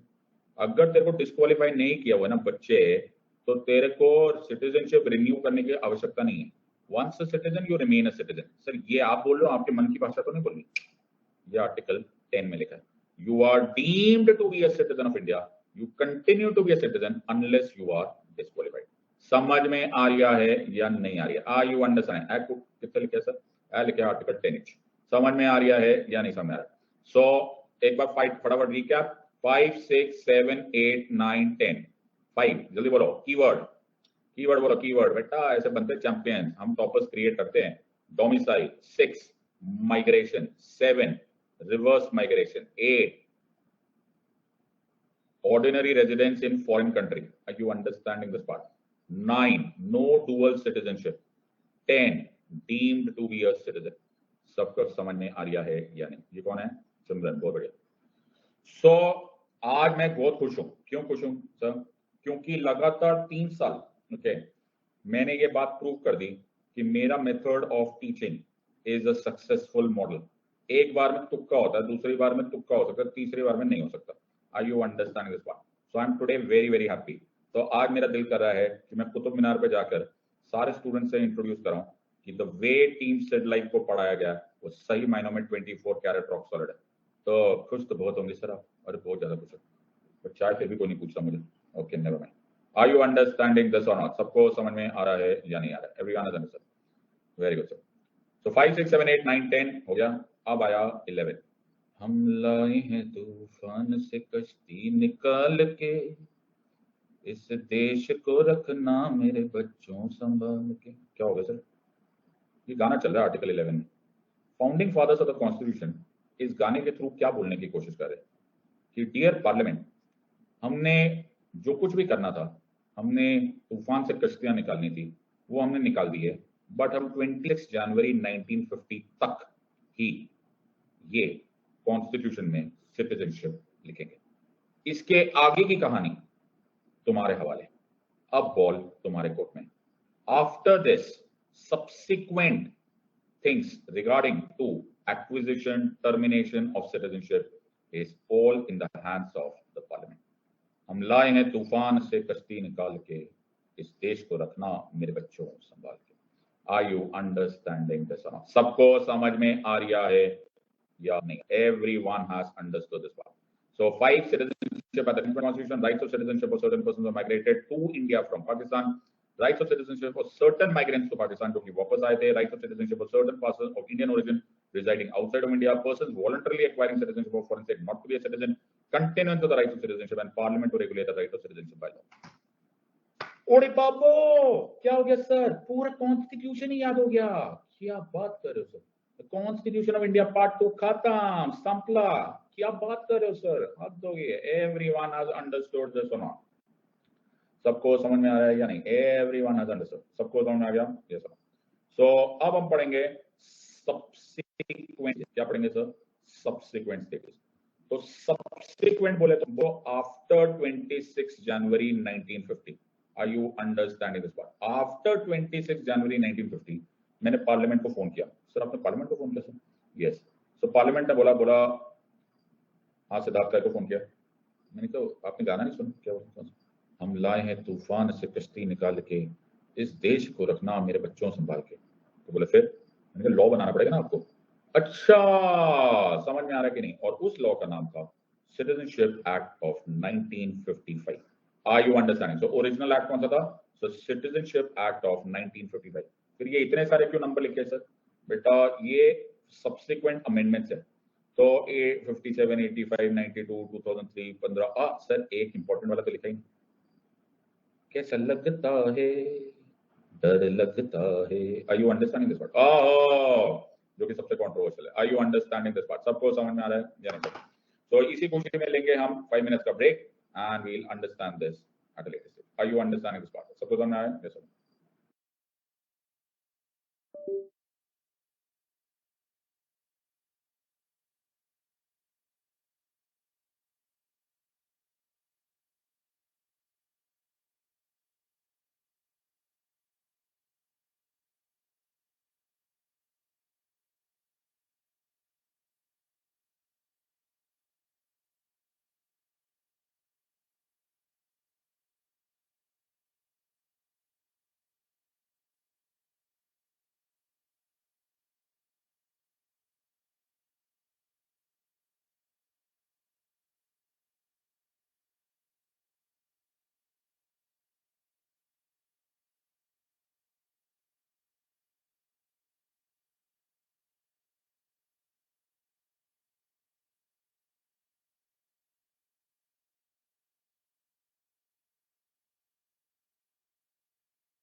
Friends all okay? अरे वाह वाह यार, क्या तुम लोग तो बिल्कुल चैंपियन हो गए यार, बहुत ही बढ़िया। शुभम बहुत ही बढ़िया, वेरी गुड। श्रुति, शुभम, अरे वाह, शुभम ने तो हर आर्टिकल का लिखा हुआ है, बहुत ही बढ़िया बहुत ही बढ़िया। मधुसूदन, तुमको अच्छा बच्चा अवार्ड भेजा जा रहा है, वेरी गुड। ज्योति, मधुसूदन, निखिल, खुशबू, भूमिका, दिनेश, युवराज, ये क्या बोल रहा है शुभम? शुभम ज्ञान वर्षा कर रहे हैं। Otherwise upcoming days of classes and all this you can complete it easily as only 5 to 6 sessions. क्या लिखा है शुभम? अपन try to cover daily 2 session, 1 live and 1 recorded. अच्छा, ज्योति, प्राचीगिरी, बीके, दिशा, शालू, शिवम, नीरू, आस्था, अरिजीत, सोनी, तनुश्री, शिव नारायण, सलोनी, शांतनु, शालू, मेघा, युवराज, शैली। मेरे को लगता है पूरा का पूरा श्रुति, इस टाइम पूरा का पूरा लबासना अपन का ही होने वाला है। मुकुल, हर्षित, प्रतीक्षा। मुझे कितनी खुशी हो रही है मालूम है, तुम लोग समराइज करो, मैं तुम्हें बता नहीं सकता। This is the secret. Aditi, Deepa, Ayush, Disha, Saurabh, Karol, Rini, Saloni, Prachi, Shruti, Prabhat, Bhardwaj, Aarti, Vaishu, Rohit. अरे यार, नाम ही नहीं पढ़ पा रहे यार, इतने सारे। एस्पिरेंट, शिवम, हर्षित, मानसी, शिल्पी, बहुत बड़े, प्रीति, बहुत बड़े। मुझे बहुत खुशी हो रही है माय फ्रेंड्स। मैं तुम्हें एक छोटी सी बात बता दूं। अभी थोड़ी देर पहले, just before the class 10 AM, मैंने अर्पित चौहान का, who is all India rank 20 और हमारा स्टूडेंट है, उसका इंटरव्यू लिया। तो मैंने उससे एक क्वेश्चन पूछा था, और उस क्वेश्चन में मैंने पूछा था, मैंने कहा नोट्स बनाना जरूरी होता है क्या नहीं होता? You know what he said? Okay, he said, sir notes is everything. वो तुम देखोगे आज शाम को इंटरव्यू आएगा यूट्यूब पे। He said notes is everything, you understand? Everything is notes, are you understanding? तुम याद ही नहीं रख सकते यार, इतनी मोटी मोटी बुक्स होती है, इतने कंटेंट होता है, सारा खेल नोट्स का होता है, और नोट्स समराइजेशन तक आते हैं। Then he said a very nice thing, he said sir बार बार रिपीट रिपीट कर करके ना नोट्स भी धीरे धीरे धीरे धीरे कम होते रहते हैं। जो मैं तुम्हें हमेशा बोलता हूँ, 1/3 कर दो, फिर 1/3 कर दो, and so on so forth. तो बेटा क्या होता है, लास्ट में तुम्हारे नोट्स ही काम आएंगे। ओके, सो नोट्स बनाओ बेटा, समराइजेशन करो। कुछ याद नहीं रहता, कुछ भी याद नहीं रहता, दिमाग से सब गायब हो जाता है। हमारा जो ब्रेन है ना, मेरे पापा एक बहुत अच्छे मेरे को कोट भेजते थे, तो बोलते थे wise man is somebody, a wise man is somebody who is one who does not trust his brain too much, his brain too much। ये जो बुद्धि होती है ना बेटा, तुम लोग को कभी कभी ऐसा होता होगा, कितने, एक आदमी है उसका बड़ा फेमस था, ओके, वॉइस ही नहीं आ रही तेरे को, हर से हद भी हो गई तेरे। Very good. So the context यहाँ पे है, तो मैंने अभी बीच में सुना था कि एक टाइम पे बिटकॉइन जो था ना, बिटकॉइन, ओके, बिटकॉइन इतना सस्ता था कि लोग उसका पिज्जा खा लेते थे। फिर अब बिटकॉइन करोड़ों रुपए का हो गया, लाखों का हो गया। तो बीच में एक बंदे की न्यूज आ रही थी कि उसके पास ना कई सारे बिटकॉइन थे, लेकिन उसका वो पासवर्ड ही खो बैठा है। तुमने सुनी थी वो न्यूज? सर उसको जो थप्पड़ पड़े होंगे ना सर, उसकी बीवी ने थप्पड़ मारे होने उसको, इधर आई है तेनू बाकी सब याद रहता है, तेनू बिटकॉइन का पासवर्ड भूल गया, फिटे मुंह हाथ धो गए। ये तो बेचारे को ना ताने दे देकर मार दिया होगा उसकी वाइफ ने। ओके, हाँ, ये अंडरस्टैंडिंग सर। सो $200 मिलियन के सर पासवर्ड गायब हो गए, बताओ। अरे भैया ये वाइज नहीं था, he trusted his brain too much. मेरे पास होता ना ऐसा पासवर्ड, तो मैं दीवार पे लिख देता, are you understanding this part? समझ में? तो नेरोलैक पेंट से दुनिया इधर की उधर, मैं ना बोलूं, are you understanding this part? Sir बीवी से तो डर लगता है। Everyone has understood this one, सबको समझ में आया या नहीं? तो नोट्स बनाओ, नोट्स। तो now let's look at citizenship act. तो हमने किया citizenship act of 1955। Now please understand this. Now citizenship act 1955 parliamentary law है, ओके, ये पार्लियामेंट्री लॉ है। और मैं यहाँ पर एक चीज पहले से जनहित में ये सूचना देना चाहता हूँ कि जब हम बोलते हैं सिटीजनशिप अमेंडमेंट एक्ट ऑफ 2019, तो वो सिटीजनशिप अमेंडमेंट एक्ट है। सर ये क्या बात हुई? वो कॉन्स्टिट्यूशनल अमेंडमेंट एक्ट नहीं है। समझ लो कि नहीं समझ लो, आई यू अंडरस्टैंडिंग? सिटीजनशिप एक नॉर्मल साधारण लॉ है, तो उसको कॉन्स्टिट्यूशन, सी से सी याद मत रखना। अच्छा सर, सी तो सिटीजनशिप और कॉन्स्टिट्यूशन है, लेकिन ये सिटीजनशिप अमेंडमेंट एक्ट है। तो इसमें वैरायटी ऑफ वेज से आपको सिटीजनशिप मिल सकती है। तो there are various ways in which citizenship act से आपको सिटीजनशिप मिल सकती है। सर कौन सा वे है? पहला वे इज बाय बर्थ। अच्छा, इसको बोलते हैं जस और जुस सोलाई। सर ये कौन सी भाषा है? जुस सोलाए, और लैटिन वर्ड में जुस सोलाए मीन्स बाय द बेसिस और वर्च्यू ऑफ सॉइल। मेरे देश की मिट्टी सोना उगले उगले हीरे मोती, मेरे देश की मिट्टी। Are you understanding this part? मतलब अगर मेरा जन्म इस देश की पावन मिट्टी में हुआ तो मुझे सिटीजनशिप एक्ट 1955 सिटीजनशिप देगा बाय बर्थ। यहां तक सबको समझ में आ रहा है या नहीं? सो बोर्न इन इंडिया के लिए बहुत सारी अलग अलग कंडीशन है। बाय बर्थ जुस सोलाई के लिए आपको 2-3 डेट्स याद रखनी। अगर आपका इस देश में, तो ये है कंडीशन नंबर 1, अगर आप इस देश में आपका जन्म हुआ है आफ्टर 26 जनवरी 1950। सर आफ्टर क्यों बोला है? Subsequent stages. अरे हाँ हाँ हाँ, यू अंडरस्टैंडिंग? सब्सिक्वेंट सबको समझ में आ रहा है या नहीं? सो आफ्टर 26 जनवरी 1950 बट बिफोर 1 जुलाई 1987 तो तुम इस देश के सिटीजन हो। मुबारक हो सर। सर पापा मम्मी को पूछने की जरूरत है क्या? नहीं। इररिस्पेक्टिव ऑफ कि तुम्हारे पेरेंट्स की क्या सिटीजनशिप है, अपने को कोई फर्क नहीं पड़ता। तुम्हारा जन्म अगर इस देश की पावन मिट्टी में 26 जनवरी 1950 के बाद और बिफोर 1 जुलाई 1987 हुआ तो हम तुमसे तुम्हारे पेरेंट्स की सिटीजनशिप बिना पूछे ही तुम्हें इंडिया की सिटीजनशिप दे देंगे। समझ लो कि नहीं समझ लो? Are you understanding this part? सबको समझ में आया या नहीं? दूसरी डेट इज कि अगर ऑन और आफ्टर 1 जुलाई 1987 है तो या तो राज या सिमरन। सर ऐसे मत बोला करो। अच्छा, यानी कि आइदर पापा जी और मम्मी जी। ओहो, ये पिक्चर देखी थी तुमने? बड़ी अच्छी थी, कभी कभी खुशी कभी गम। आइदर ऑफ योर पेरेंट्स, या तो पापा या mummy should be a citizen of India अगर तुम्हारा जन्म ऑन और आफ्टर 1 जुलाई 1987 हुआ। सबको समझ में आ रहा है या नहीं? और को जरूर याद रखना। Are you understanding this part? सबको समझ में आया? सर ठीक है ठीक है।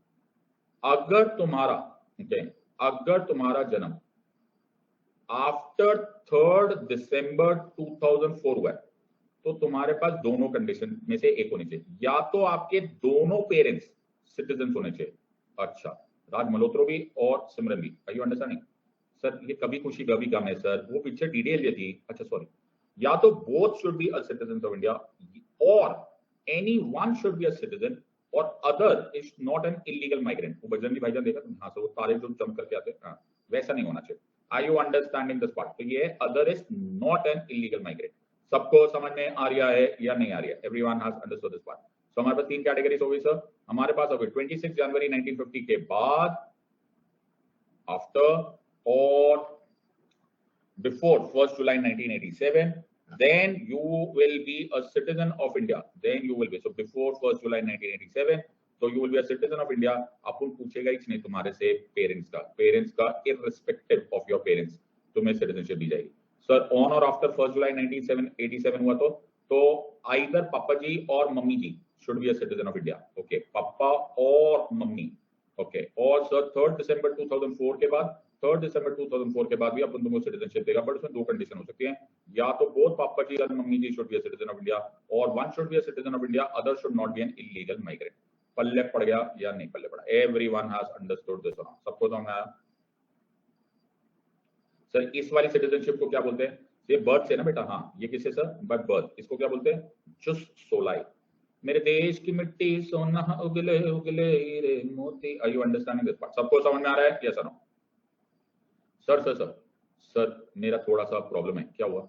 मेरा इस देश की पावन मिट्टी में जन्म नहीं हुआ। ओहो, तेरे पास दूसरा रास्ता है। क्या? मिट्टी ना से खून से। खून? सर मर्डर करना पड़ेगा? अरे मर्डर नहीं करना पड़ेगा, by the virtue of descent. खून का रिश्ता, बाय डिसेंट, जिसे बोलते हैं जुस सैंग्विन। क्या बोलते हैं सर इसको? जुस सैंग्विन। सर ये सैंग्विन कौन है? बेटा तुम लोगों ने साइंस एंड टेक्नोलॉजी बिल्कुल नहीं पढ़ा। ओके, मेरे को याद है बायोलॉजी। सो जो फीमेल अनोफिलीज मस्कीटो होती है ना, वो सैंग्विनिफोरस कहलाती है, मतलब खून चूसती है। Oh, are you understanding this part? So sanguine is by the virtue of blood. अच्छा, खून का नाता। हाँ ये। So ये उनके लिए है जिनके लिए बर्थ वाला ऑप्शन अवेलेबल नहीं है। बड़े बदकिस्मत हो। क्यों सर? क्योंकि तुम्हारा हमारे देश की पावन मिट्टी में जन्म नहीं हुआ। लेकिन हो सकता है तुम्हारी प्रीवियस जेनरेशन का हमारे देश की पावन मिट्टी में जन्म हुआ, या फिर वो हमारे सिटीजन थे, तो उनसे रिश्ते की वजह से तुम्हें इंडिया की सिटीजनशिप मिल जाएगी। सो ये उनके लिए है जिनका बर्थ आउटसाइड ऑफ इंडिया हुआ। किनके लिए हुआ सर? ये किनके लिए एप्लीकेबल है? Birth outside India. समझ में आ रहा है कि नहीं? Born in the USA, I was born in the USA. Oh, आइए सर, ब्रूस स्प्रिंगस्टीन बहुत ही अच्छा गाना है. So those who were born outside India after 26 January 1950 but before 10 December 1992. Date याद रखना, सारा खेल डेट का है इसमें. हाँ सर, born outside India, सारा खेल है outside India after 26 January 1950 but before 10 December 1992. तो केवल फादर से सिटीजनशिप पूछी जाएगी सर, मम्मी से नहीं. नहीं, father must be a citizen eight the time of his birth. अच्छा, समझ में आ रहा है कि नहीं? तो जिस समय आपका जन्म हुआ आफ्टर 26 जनवरी 1950 बट बिफोर 10 दिसंबर 1992, तो केवल पिताजी, पापा जी से पूछा जाएगा, पापा जी आपकी सिटीजनशिप क्या है eight the time of his birth. अगर पापा जी ने बोला इंडियन, तो तुम्हें बाय डिसेंट यानी कि जुस सैंग्विन सिटीजनशिप मिल जाएगी. समझ लो कि नहीं समझ लो. सर मम्मी जी से नहीं पूछना? नहीं, मम्मी जी से भी नहीं पूछना. मम्मी जी से पूछने की बारी बाद में आएगी. अगर तुम्हारा जन्म आफ्टर 10 दिसंबर 1992 हुआ, तो तुम नोटिस करो ये क्यों हो रहा है, कि डेट्स कहां से आ रही है. जैसे जैसे हम लोग चेंज होते जा रहे हैं, हमारे सिटीजनशिप एक्ट अमेंड होते जा रहे हैं. Are you understanding? वरना तुम्हें ऐसा लगेगा 10 दिसंबर 1992 को जाने कौन से ग्रह चालती नक्षत्र चेंज हो रहे थे. ऐसा कुछ नहीं हो रहा था. धीरे धीरे हम लोग अडेप्ट हो रहे थे. Are you understanding? पता चले तुम ज्योतिष के पास चले जाओ, पंचांग खोल के दिखाना, देखना प्रभु जी ज्योतिष जी 10 दिसंबर 1992 को पश्चिम दिशा में कौन से ग्रह अस्त हो रहे थे. ऐसा वैसा नहीं करने का. Are you understanding this part? समझ लो कि नहीं? तो ऐसे ही एस्ट्रोलॉजर बेहोश हो जाएगा. समझ में आ रहा है कि नहीं? Everyone has understood? ओके. तो ये सिटीजनशिप एक्ट धीरे धीरे अमेंड हो रहा है. ओके, जैसे जैसे हम सीखते जा रहे हैं. ओके, ज्योतिषी को मत तंग करियो. ओके सर, आगे चलते सर. सो आगे चलते. सो आफ्टर 10 दिसंबर 1992 अगर you were born outside India, तो सिर्फ पापा जी नहीं. Okay, either of your parents should be a citizen of India. पापा से भी पूछ सकते हैं और मम्मी से भी पूछ सकते हैं. कोई भी सिटीजन होना चाहिए, तो भी तुम्हें जुस सैंग्विन में सिटीजनशिप मिल जाएगी. सबको समझ में आ रहा है? नहीं समझ में आ रही है? सर आ रही है. सर हमारा जन्म ना आफ्टर 10 दिसंबर 1992 नहीं सर, हमारा जन्म आफ्टर 3 दिसंबर 2004 हुआ. ओहो, फिर कोई प्रॉब्लम नहीं है. Either of your parents should be a citizen. लेकिन लेकिन क्या हुआ, एक एक्स्ट्रा चीज डाल दी हमने. एक क्या सर, कि जैसे ही तुम्हारा जन्म होगा ना, पापा जी को बोल देना या मम्मी जी को बोल देना. या सर जन्म होते ही हम बोल दे, मतलब रिमाइंडर दे रहा हूं ना मैं. पापा जी, मम्मी जी, दादाजी, चाचा जी, काका जी, लाला जी, कोई भी जाओ, लेकिन उस नोनू से पारे से काके की रजिस्ट्रेशन ऑफ बर्थ जरूर इन दैट कंट्रीज एम्बेसी. सबको समझ में आ रहा है या नहीं समझ में आ रहा है? Everyone has understood this? सबको समझ में आया या नहीं समझ में आया? Everyone has understood. तो कितने टाइम में करा देना सर? सर 1 साल में करा देना. सर मालूम है मैं ना बड़ा बिजी हूँ, हमारे बड़े बड़े बिजनेसेस चलते हैं सर. अच्छा, हमारे पास टाइम नहीं मिला सर बच्चे की रजिस्ट्रेशन कराने का. तो रिक्वेस्ट करने पे वो टाइम एक्सटेंडेबल भी है. Are you understanding? लेकिन करवा देना. Are you understanding? वरना तुम्हें क्या नहीं मिलेगी? वरना तुम्हें इस देश की, महान देश की सिटीजनशिप नहीं मिलेगी. सबको समझ में आ रहा है या नहीं समझ में आ रहा? अरे बाबा समझ में आ रहा है या नहीं समझ में? तो 3 डेज क्या है सर? हमारे पास 3 है सर. आफ्टर 26 जनवरी 1950, आफ्टर, ये देखो इंटेलिजेंट आदमी. Registration in which country? बेटा अमेरिका में पैदा होगा, अफ्रीका में करा दियो रजिस्टर, क्या फर्क पड़ता है? हद होगी. Very good sir. मतलब इतनी इंटेलिजेंस तुम लाते कहां से हो, रखते कहां पर हो इतनी इंटेलिजेंस तुम? सर हमने एक लॉकर बना के रखा है, स्विस बैंक में अकाउंट है हमारा, हम एक्स्ट्रा इंटेलिजेंस वहां रख देते हैं. सो मतलब कहां से आती है इतनी इंटेलिजेंस, लाते कहां से? पता नहीं सर, ऐसे रखा हुआ है हमने. सो आफ्टर 26 जनवरी 1950 तुम्हारा जन्म हो, लेकिन ओके. अच्छा ये कौन सा था सर? ये जुस सैंग्विन था. Okay, are you understanding? ये कौन सा था सर? जुस सैंग्विन था. ये डेट्स अलग याद रखना और ये डेट्स अलग, इसको मिस मत करना. सो आफ्टर 26 जनवरी 1950 है और वो 10 दिसंबर 1992 है. ओके, तो तुम्हें सिर्फ पापा जी से पूछना है. Okay, are you understanding? Sir after 10 दिसंबर 1992 है तो आइदर ऑफ द पेरेंट्स पे. और सर आफ्टर 3 दिसंबर 2004 है तो sir either of the parents जो है, लेकिन सर एमपी में जाके रजिस्टर करवाना है नाम को.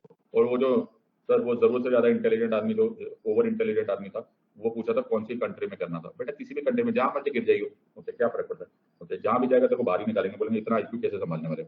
Are you understanding this? सबको समझ में आ रहा है या नहीं समझ में आ रहा है? Everyone has understood this? Is it lagging?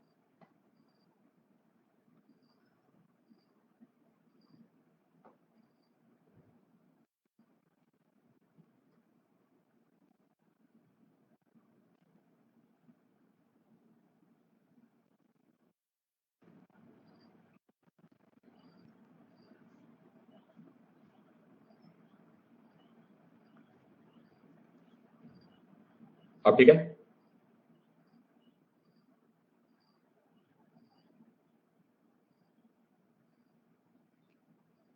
Okay, ठीक है। तो ये क्या हो गया सर ये हो गया 22 जुस सैंगविन। सर एक बहुत ही सर टेंशन वाली बात बतानी है। क्या हो गया बेटा? सर मेरा जन्म इस देश की पावन मिट्टी में हुआ, अच्छा, और ना ही सर मेरे को है ना ही मेरे को जूस सैंगविन का फायदा है, ना ही मेरे को जूस सोलाय का फायदा है। मतलब ना मेरा बर्थ से कुछ लेना देना हो रहा है, ना मेरा ब्लड से कुछ लेना देना हो रहा है, बट अपन को इंडिया की सिटीजनशिप मांगती है। क्या फिर लैग हो रहा है क्या? लैगिंग?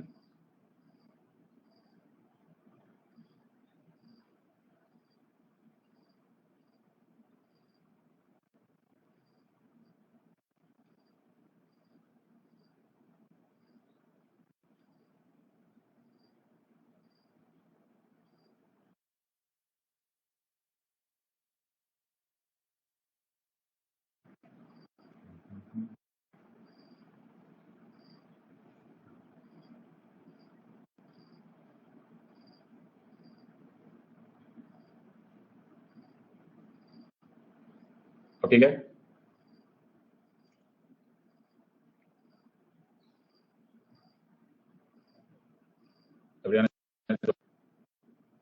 अब ठीक है? ओके। ओहो, पाकिस्तान के बारे में पता है ना, पार्टीशन के बारे में? ओहो, इस वजह से। ओहो, ओके। तो अब कोशिश करते हैं।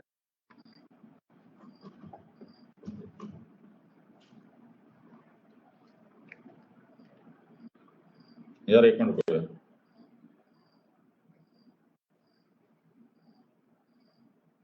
आज एक्चुअली मौसम साफ है।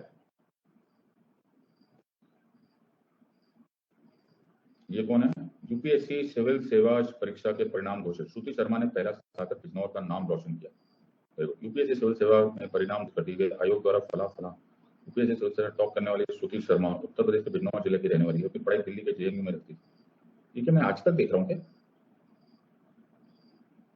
ये न्यूज चैनल आ गया क्या? कनेक्शन हो गया क्या? क्या हो गया? मैं कभी इन पंक्तियों में क्या कहना चाह रहा था? अच्छा, मतलब तुम्हें और कोई काम धाम नहीं, तुम सीधा जर्नलिस्ट क्यों नहीं बन जाते? Very good. तो नेवर माइंड सर, अब ठीक है, कनेक्शन ओके। ओके, सो कोशिश करते हैं यार प्लीज, अगर थोड़ा बहुत लैग हो रहा है तो प्लीज सह लो यार, मेरी एक टॉपिक खत्म नहीं होगा उधर। सो बर्थ और ब्लड पे ना हो तो there is a third way, जिसको बोलते हैं by registration. What is this called? By registration. So if not by jus soli and if not by jus sanguinis, तो आप एक एप्लीकेशन डाल सकते हो गवर्नमेंट को। क्या डाल सकते हो सर? एप्लीकेशन डाल सकते हो टू द गवर्नमेंट कि हमको रजिस्टर कर दिया जाए as citizen of India. Are you understanding? So ये प्लीज याद रखना, इसमें कुछ कुछ फाइन पॉइंट्स याद रखना कि तुम ये एप्लीकेशन डाल तो सकते हो, लेकिन you should not be an illegal migrant. और तुम्हें इनमें से 4 में से कोई एक कंडीशन में होना चाहिए। कौन सी सर? तुम पर्सन ऑफ इंडियन ओरिजिन हो। पर्सन ऑफ इंडियन ओरिजिन मतलब you were born in India, your parents were born in India और your grand parents were born in India. Okay, but अब ऑब्वियसली वो तुम तो बोर्न ही, क्योंकि juice सोलाई है नहीं। तो ये who is ordinarily resident in any country or place outside the territories of undivided India। तो तुम्हें याद है ना वो संता सिंह वाला सिनेरियो? हाँ सर, वो बाहर रह रहा था, यू अंडरस्टैंड, लेकिन उसने तब सिटीजनशिप नहीं ली, तो तुम रजिस्ट्रेशन से अब सिटीजनशिप ले सकते हो। Are you understanding? A person of Indian origin who is ordinarily resident in India was 7 years before making an application for registration। और एक तरीका जो आमतौर पे इंडियंस यूज करते थे अमेरिका में, कि इंडियंस को जब अमेरिका वगैरह या कनाडा जाना होता था ना, वहां की एक सिटीजन से शादी कर लेते थे। ओके, वो एप्लीकेशन तरीका इधर भी है। A person who is married to a citizen of India and is ordinarily resident in India for 7 years before making an application for registration, तो भी तुमको ये सिटीजनशिप मिल सकती है। और ऑब्वियसली तुम्हारे बच्चे अगर माइनर चिल्ड्रन होंगे तो उनको ऑटोमेटिकली सिटीजनशिप मिल जाएगी। लेकिन वेरी वेरी इंपॉर्टेंट कि what person of Indian origin, ये क्वेश्चन आता है। Person of Indian origin is if he or either of his parents were born undivided India or in such other territory became a part of India after 15th August 1947। सो ये registration का भी तरीका है, लेकिन इसमें एक बात याद रखना। यार फिर लागू रहा है क्या? लागू रहा है?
अब ठीक है,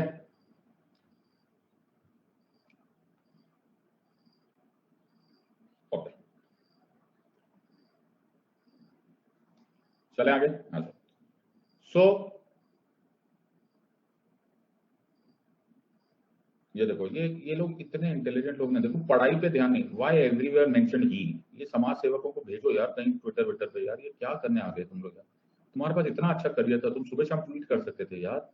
हाँ यार, तुम यहाँ कहाँ आ गए, हद हो गई। So if not jus soli, not jus sanguinis, तो तुम्हारे पास मेथड है रजिस्ट्रेशन का। What is it? You have a method of registration. Registration person of Indian origin पे चलता है। पर्सन ऑफ इंडियन ओरिजिन पर एप्लीकेबल है, आइदर यू वर born और your parents were born in undivided India or in that part of India which, or any territory of India which subsequently became a part of India after 15th August 1947। जो important बात है उसको यहाँ तक तुम्हें relate करनी पड़ेगी। Are you understanding this part? थोड़ा कमेंट करना बंद कर दो यार फिजूल के। Second point is mentioned in your, everyone please, okay, enough of nonsense, please stop commenting. Okay, पढ़ाई पर ध्यान दो, बेफालतू में ब्लॉक होंगे। ओके, सो नाउ थोड़ा सा इरिटेशन फैक्टर आने लग गया, तो मेरे प्यार से, जो मैं तुम लोगों को मजाक भी कर रहा होता ना, वो भी मेरा एक तरीका होता है तुम्हें रिप्रीमांड करने का। ओके, सो उसमें ही समझ लाया करो, वही समझदारी होती है। फिर मैं डांटूंगा, फिर तुम्हारे होश उड़ जाएंगे, फिर तुम लोग बैठ के ना रोते रहते हो। You understanding? तो प्यार से समझा लिया जाए, मान जाओ, तुम्हारा भला होगा। Are you understanding? तो आप किसी ने भी जरा भी डेढ़ शानागिरी किया, उसी टाइम ब्लॉक कर दूंगा। Are you understanding this? सबको समझ आया? तो भैया जब प्यार से समझाया जाए उतने में समझ जाया करो। So person of Indian origin जो है, ओके, ये रजिस्ट्रेशन। ना यहाँ पर एक बड़ा इंपॉर्टेंट कॉन्सेप्ट आता है कि रजिस्ट्रेशन से आप अप्लाई करते हो, लेकिन ये मैंडेटरी नहीं होता, यानी कि ये कोई राइट नहीं है तुम्हारा। ये कंप्लीटली गवर्नमेंट की डिस्क्रिप्शन होती है, सेंट्रल गवर्नमेंट की डिस्क्रिप्शन होती है कि वो तुमको ये सिटीजनशिप दे या ना दे। Are you understanding this part? सबको समझ में आया नहीं? Everyone has understood? इससे पहले वाले जुस सोलाई, इससे पहले वाले जुस सैंग्विन, ये तुम्हारा हक है, तुम्हारा राइट है। सर ये भी नहीं है हमारे पास, मतलब रजिस्ट्रेशन से भी नहीं करना। अपने को क्या करने का सर? ओके, मेरे को है ना आपकी कंट्री में परमानेंटली सेटल हो जाना है। देखो एक चीज हम लोग है ना, ये नेचुरली समझ में नहीं आती जब तक हम उल्टा नहीं सोचते। उल्टा कैसे नहीं सोचते? तो जैसे तुम सोचो कि तुम कनाडा की सिटीजनशिप लेने जाते, जैसे हम पंजाब वाले जाने हैं तो पंजाब को जाएंगे कनेक्टे, तो वहां पर जो सिटीजनशिप होता है ना, उसको बोला जाता है नेचुरलाइजेशन। क्या बोला जाता है? ध्यान से सुनो, मैंने क्या बोला? नेचुरलाइजेशन। नेचुरलाइजेशन दो तरह के लोगों पर एप्लीकेबल होता है, इनफैक्ट तीन तरीके के लोगों पे, तीन कंडीशन होने चाहिए। तुम फॉरेनर होने चाहिए। क्या होने चाहिए सर? तुम फॉरेनर्स पर एप्लीकेबल है। रजिस्ट्रेशन किस पर है? पर्सन ऑफ इंडियन ओरिजिन पे है। अच्छा, तुम फॉरेनर हो तो तुम नेचुरलाइजेशन से इंडिया के सिटीजनशिप बन सकते हो। अच्छा, फिर कैसे सर? दूसरा, तुम इलीगल माइग्रेंट नहीं होने मांगते हो। क्या नहीं होने से सर? इलीगल माइग्रेंट नहीं होने मांगते हो। अच्छा, ऐसा नहीं है कि भैया मैं इलीगल आया, मेरे को नेचुरलाइज कर दो। No no.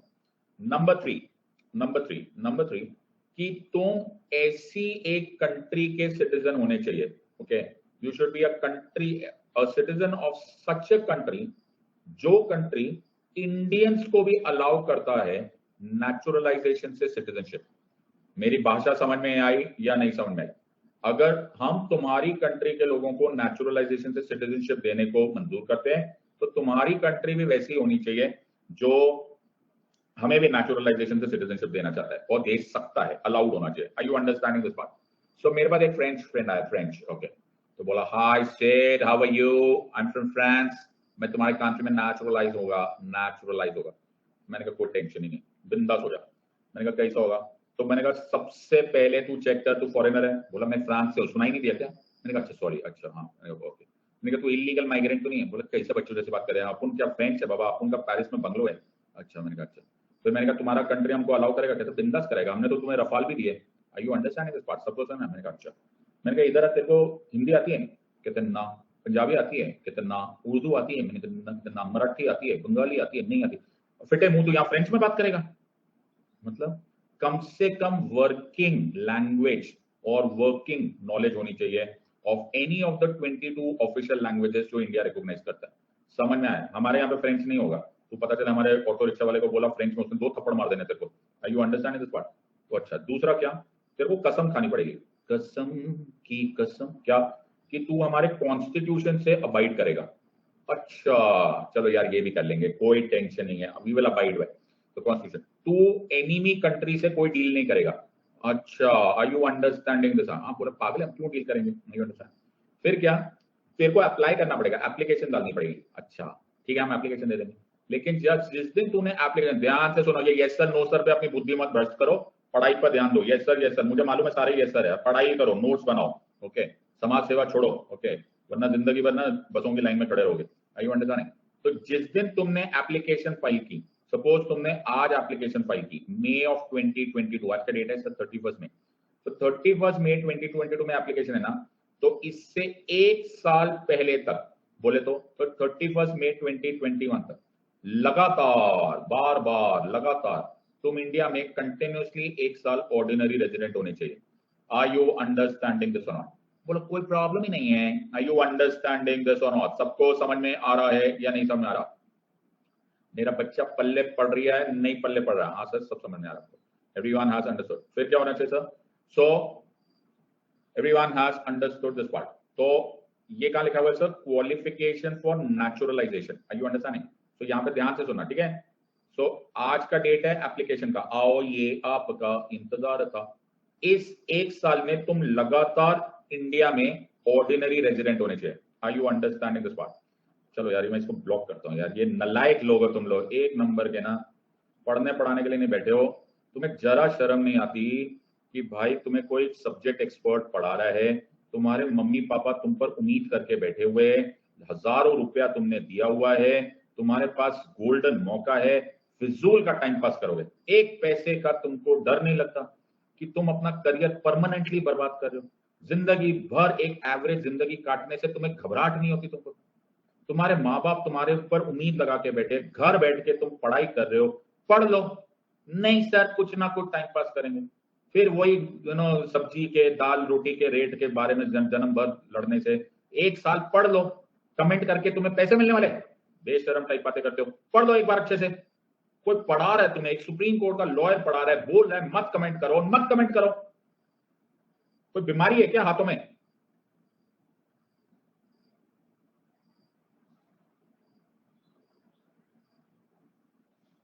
यूजलेसनेस की बीमारी है। So from the date of application, 1 year ordinary resident होना चाहिए for 1 year।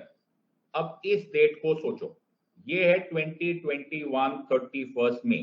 अब ध्यान से सुनो, इस 2021 से पिछले 14 साल गिनो, इस डेट से पिछले 14 साल गिनो, ठीक है? 14 साल गिनोगे, उसमें उस 14 साल में, उस 14 इयर्स में तुम 11 इयर्स इंडिया में रहे हुए होने चाहिए। सो ये 11 इयर्स डिसकंटिन्यूस है, ये 1 ईयर कंटिन्यूस है।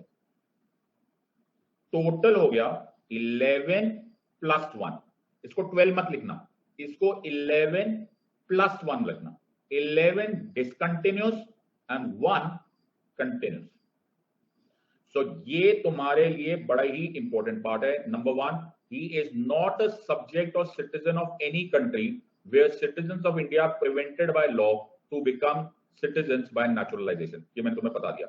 he is a citizen of any country, तो याद रखना इंडिया में डबल सिटीजनशिप अलाउड नहीं है, तो तुम्हें वहां की सिटीजनशिप छोड़ के आनी पड़ेगी। तीसरा, तुम्हें 11 प्लस 1 इंडिया में रहना चाहिए। तुम्हें कोई क्राइम वाला नेचर नहीं होना चाहिए। You should have a good character. You should have adequate knowledge of a language specified in the eighth schedule to the constitution. और सबसे इंपॉर्टेंट बात कि तुम जब इंडिया में आओगे तो तुम कसम खाओगे कि तुम इंडिया को सर्व करोगे as citizen. So a very very important factor is naturalisation. तो मैंने तुम्हें पूरा का पूरा शेड्यूल ही बता दिया विद रिलेशनशिप टू नेचुरलाइजेशन। और सबसे इंपॉर्टेंट सिचुएशन ये है कि चाहे तुम नेचुरलाइजेशन की बात करो, चाहे रजिस्ट्रेशन की बात करो, ये तुम्हारा हक नहीं है। This is completely discretion of the government. तो इसको मैं शॉर्ट फॉर्म में याद रखूंगा, bye naturalisation not an illegal migrant, not from a country which does not allow Indians. तुम्हें प्रीवियस सिटीजनशिप छोड़ के आनी पड़ेगी। Ordinary resident 1 year continuous, 11 discontinuous, और टोटल हो गया 12। तुम्हारे पास गुड कैरेक्टर होना चाहिए, तुम्हें इंडिया को अपना घर बनाने की इंटेंशन होनी चाहिए, तुम्हें वर्किंग लैंग्वेज होनी चाहिए, और फिर भी ये कंप्लीटली मर्जी है ऑफ द गवर्नमेंट। ये हो गया नेचुरलाइजेशन। सर एक प्रॉब्लम और है क्या कि सर हम जो इंडियन सिटीजन है, हम एक ऐसी जगह पे रहते थे जो कि इंडिया का पार्ट नहीं था। जैसे गोवा को बाद में इंडिया ने अपना पार्ट बनाया, जैसे पुडुचेरी को बाद में इंडिया ने पार्ट बनाया। तो हमें को कौन सिटीजनशिप देगा? चिंता मत करना, तुम्हें बाय इनकॉर्पोरेशन तुम्हें एक सिटीजनशिप मिलेगी और एक्विजिशन ऑफ टेरिटरी। जैसे ही इंडिया तुम्हारी टेरिटरी को, गोवा को एक्वायर करेगी, तो उस गोवा को के लोगों को हम स्पेशल लॉ से सिटीजनशिप दे देंगे, घबराने का नहीं। सो एक्विजिशन ऑफ टेरिटरी से बाय लॉ तुम्हें सिटीजनशिप मिल जाएगी, तुम्हें कुछ भी करना नहीं पड़ेगा। सो अगर मेरे पास ये सिटीजनशिप है तो मेरे पास है सिटीजनशिप एक्ट ऑफ 1955, मुझे मिलती है सिटीजनशिप बाय बर्थ, मुझे सिटीजनशिप मिल सकती है बाय रजिस्ट्रेशन, मुझे सिटीजनशिप मिल सकती है बाय एक्विजिशन ऑफ टेरिटरी, मुझे मिल सकती है सिटीजनशिप बाय नेचुरलाइजेशन, और मुझे सिटीजनशिप मिल सकती है बाय ब्लड और डिसेंट। सर कपड़े है ना हमेशा ब्रांडेड पहनने चाहिए। क्या हो गया सर, क्या हो क्या गया आपको? कपड़े हमेशा ब्रांडेड पहनने चाहिए। Birth, registration, acquisition of territory, naturalisation, descent. सबको समझ में आ रहा है या नहीं? Everyone has understood this or not? सबको समझ में आ गया या नहीं? Everyone has understood. Very good Atul, summarize करते रहो, summarize. Everyone has understood? Yes sir, बहुत बढ़िया सर। ये तो हुआ सिटीजनशिप पाने का तरीका। ओके सर, ये तो हुआ सिटीजनशिप पाने का तरीका। सिटीजनशिप खो भी सकता है? हाँ हाँ, क्यों नहीं खो सकते, सिटीजनशिप खो भी सकते हैं, क्या पता है। तो मेरा एक दोस्त है, बड़ा पैसा कमाता था, एक दिन मेरे पास सुबह सुबह फोन आया, बोला सिद्धार्थ मैं अपना साउथ एक्सटेंशन का बंगला छोड़ रहा हूँ। मैंने कहा बेच रहा है? कहता बेच नहीं रहा, छोड़ रहा हूँ। मैंने कहा छोड़ रहा है? हाँ। कहता मैं अपनी लेक्सस गाड़ी भी छोड़ रहा हूँ। मैंने कहा छोड़ रहा है? कहता यस, मैं त्याग रहा हूँ, त्याग। मैंने कहा क्या करेगा? कहता मैं जंगल में जा रहा हूँ। ओके, मैं वॉलंटरली छोड़ रहा हूँ, त्याग रहा हूँ। मैंने कहा बेटा इसको इंग्लिश में बोलते हैं renunciation.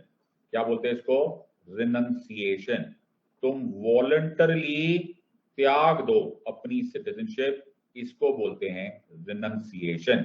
So renunciation is a voluntary act by which a person after acquiring the citizenship of another country gives up his citizenship। तो मेरा दोस्त है ना संता, वो चला गया कनाडा से उन्हें सिटीजनशिप मिल गई। वो फिर वहां के एम्बेसी में गया और वहां के एम्बेसी से उसने हमारे पासपोर्ट को सरेंडर कर दिया और बोला कि ओहो ओके मैं ना वॉलंटरली अपनी सिटीजनशिप त्याग रहा हूं। दूसरा क्या है? दूसरा मेरा जो दोस्त है ना, उसने ना कनाडा की सिटीजनशिप ली चुपचाप से। अच्छा, किसी को पता ही नहीं। बोला मैं ना अपना है ना पासपोर्ट है ना वॉलंटियरली दूंगा ही नहीं। फिर मेरे पास दो सिटीजनशिप होगी। मैंने कहा फिटे मुंह, ऐसा होने वाला नहीं। ऑटोमेटिकली तेरी सिटीजनशिप चली जाएगी, ऑटोमेटिकली तेरी सिटीजनशिप चली जाएगी।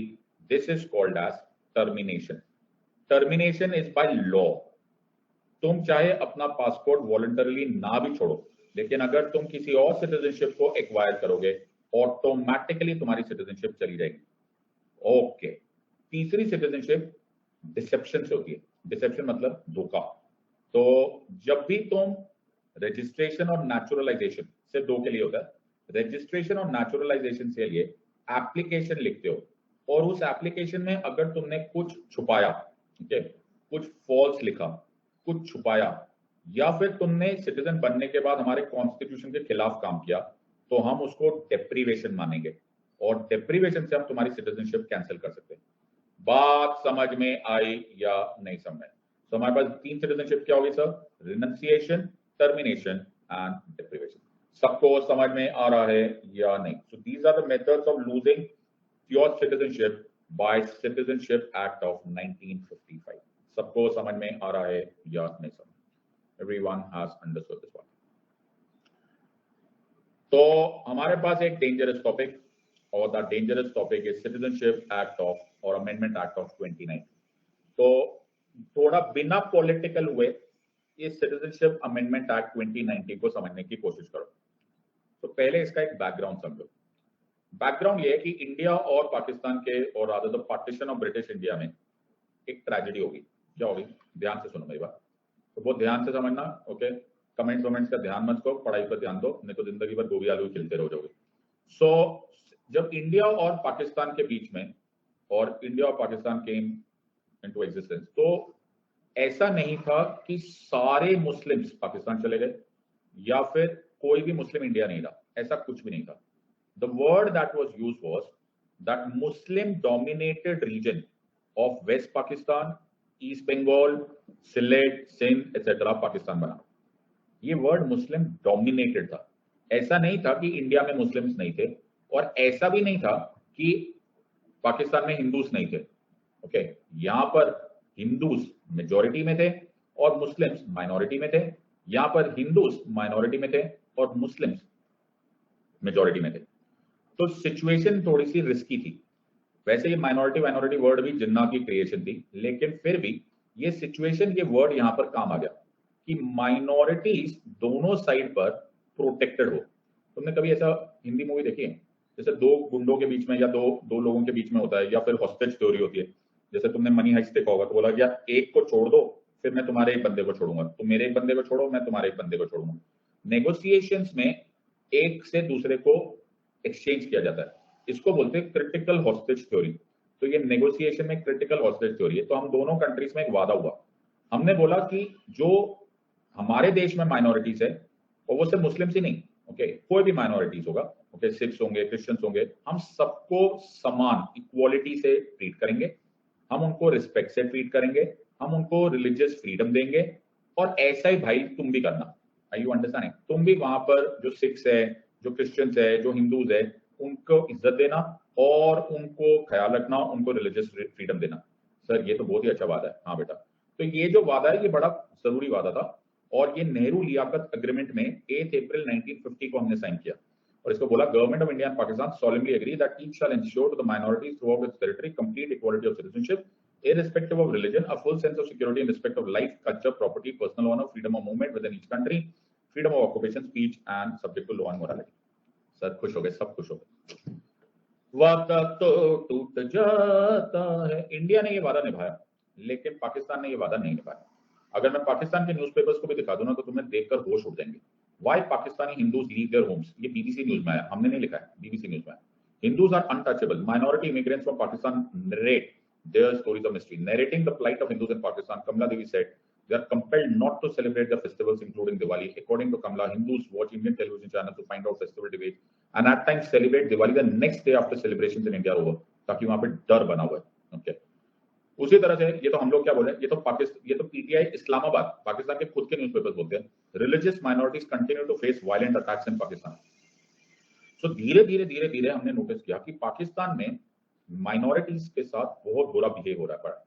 तो इस मद्देनजर हमें 3 कंट्रीज की बात नोटिस हुई। तो तुम्हें याद होगा, बांग्लादेश नहीं था, ईस्ट पाकिस्तान था। तो नरेंद्र मोदी गवर्नमेंट जब पावर में आई, तो लोकसभा ने एक दिन बिल पास किया। कौन सा बिल पास किया? उस बिल का नाम था सिटीजनशिप अमेंडमेंट एक्ट 2019। तो पहले मैं तुम्हें ये लॉ समझा देता हूँ, फिर तुम देखना कि तुम्हें इसमें अच्छा या बुरा क्या लगा। ओके, हमारे यहाँ पर प्रॉब्लम ये हो गई है कि जितने भी नासमझ लोग हैं उनको ट्विटर मिल गया है, फेसबुक मिल गया है। ओके, काम की बातें तो सुनाई नहीं जाती, शोर करना सबको अलाउड हो गया। तो पहले लॉ समझ लेते हैं, फिर देखते हैं कि तुम्हें इसमें क्या अच्छा लगा, क्या बुरा लगा। सो allow me 10 minutes of your life, उसके बाद जितना शोर करना कर लेना। सिटीजनशिप अमेंडमेंट एक्ट 2019 में यह बात बोला गया। ना ध्यान से सुनना। Okay, Hindus, Buddhist, Jain, Sikhs, Christians and Parsis, 6 Hindu, Buddhist, Jain, Sikhs, Christian and Parsis on or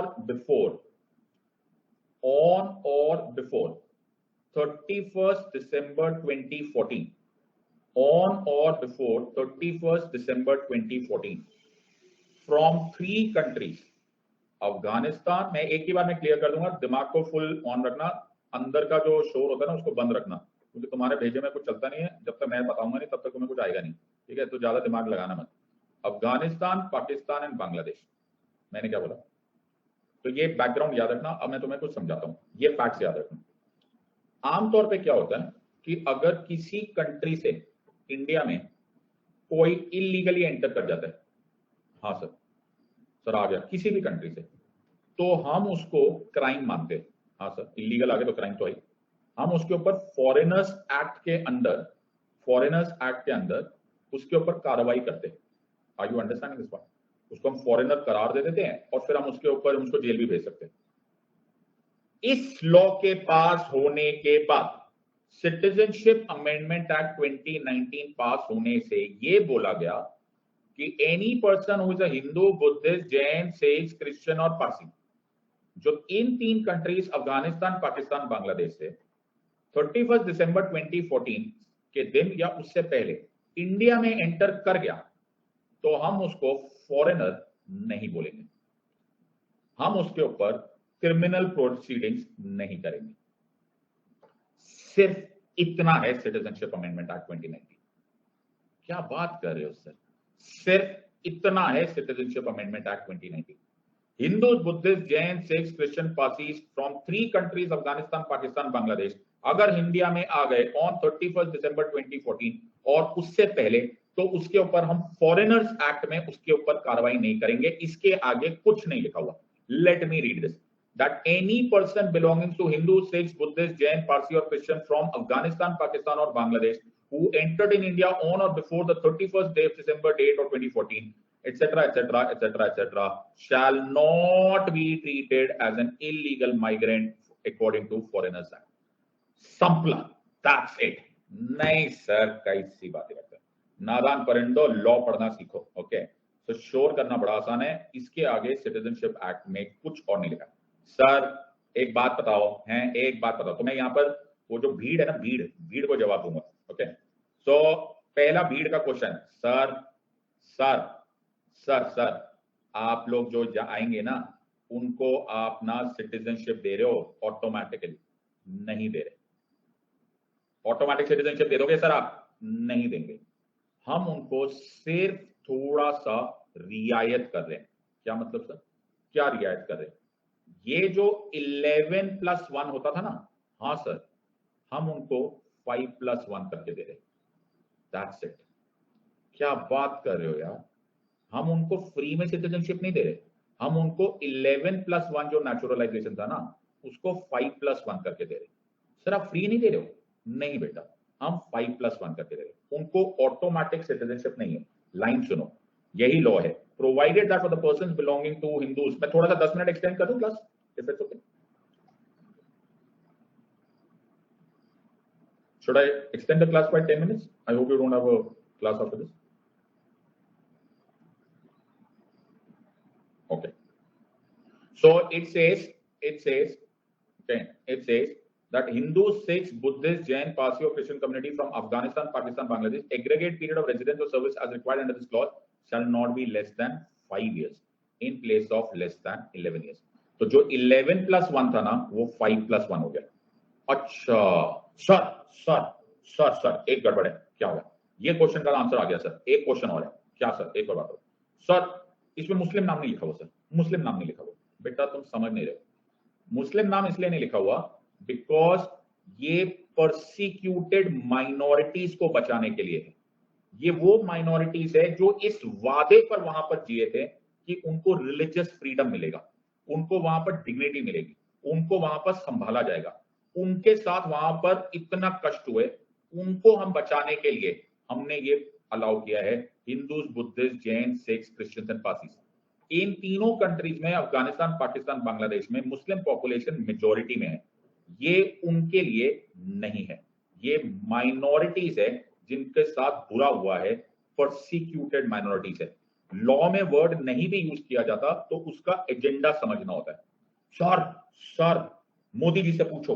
क्या मोदी जी से पूछना है? कि आपने इससे ना सर, जो इंडिया के मुस्लिम्स है, कहीं उनकी मेजॉरिटी, उनकी सिटीजनशिप हट तो नहीं जाएगी?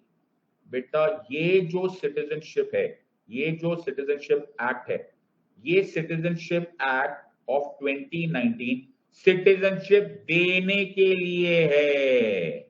किसको? Hindus, Buddhists, Jains, Sikhs, Christian, Parsis from Afghanistan, Pakistan, Bangladesh जो 31 दिसंबर 2014 से पहले या उस दिन आए, इसमें सिटीजनशिप लेने का कोई ऑप्शन ही नहीं है। इस पूरे लॉ में मुस्लिम वर्ड ही नहीं यूज किया हुआ। क्या बात कर रहे हो यार सर, आप सिटीजनशिप ले नहीं जाओगे? नहीं मेरा बच्चा, इस पूरे सिटीजनशिप में इफेक्टिव एग्जिस्टिंग सिटीजन को अफेक्ट ही नहीं है। क्या बात कर रहे हो सर? हाँ मेरे बच्चे, it is got nothing to do with any effective or existing citizen. अच्छा, ये भी नहीं है सर। एक क्वेश्चन और है, एक क्वेश्चन और है। क्या सर? सर अफगानिस्तान, पाकिस्तान, बांग्लादेश में मुस्लिम्स मेजोरिटी है और Hindus, Buddhist, Jain, Sikhs, Christian, Parsis are the ones जो की माइनॉरिटी है। सर श्रीलंका है ना, श्रीलंका, श्रीलंका में सिनलीस मेजोरिटी में है, ओके, और हिंदूज माइनॉरिटी में। उनका नाम क्यों नहीं लिया सर? उनका नाम क्यों नहीं लिया? उनका भी नाम लो। तो मोदी जी से पूछो, श्रीलंका में भी तो माइनॉरिटीज होंगे, उनको बुला लो। भूटान में भी तो माइनॉरिटी, कहीं ना कहीं तो हमारे माइनॉरिटीज होंगे, उन सबके लिए क्यों नहीं हुआ? तो मैंने मोदी जी को फोन किया, मैंने कहा मोदी जी देखो लोग क्या क्या पूछ रहे। तो मोदी जी ने मुझे बोला, सिद्धार्थ आज तू क्या पढ़ा रहा है? मैंने कहा मोदी जी मैं आज सिटीजनशिप पढ़ा रहा हूँ। तो मोदी जी बोले, अच्छा। बोले सिद्धार्थ आज तूने पार्लियामेंट के बारे में कुछ नहीं पढ़ा है, तूने मोशंस नहीं पढ़ा है? मैंने कहा मोदी जी मैं सिटीजनशिप पढ़ा रहा हूँ। अच्छा तूने आज कैग तो नहीं पढ़ा है? मैंने कहा मोदी जी आज मैं सिटीजनशिप पढ़ा रहा हूँ। अच्छा आज तूने जुडिशरी भी नहीं पढ़ाई? मैंने कहा मोदी जी मैं आज सिटीजनशिप पढ़ा रहा हूँ।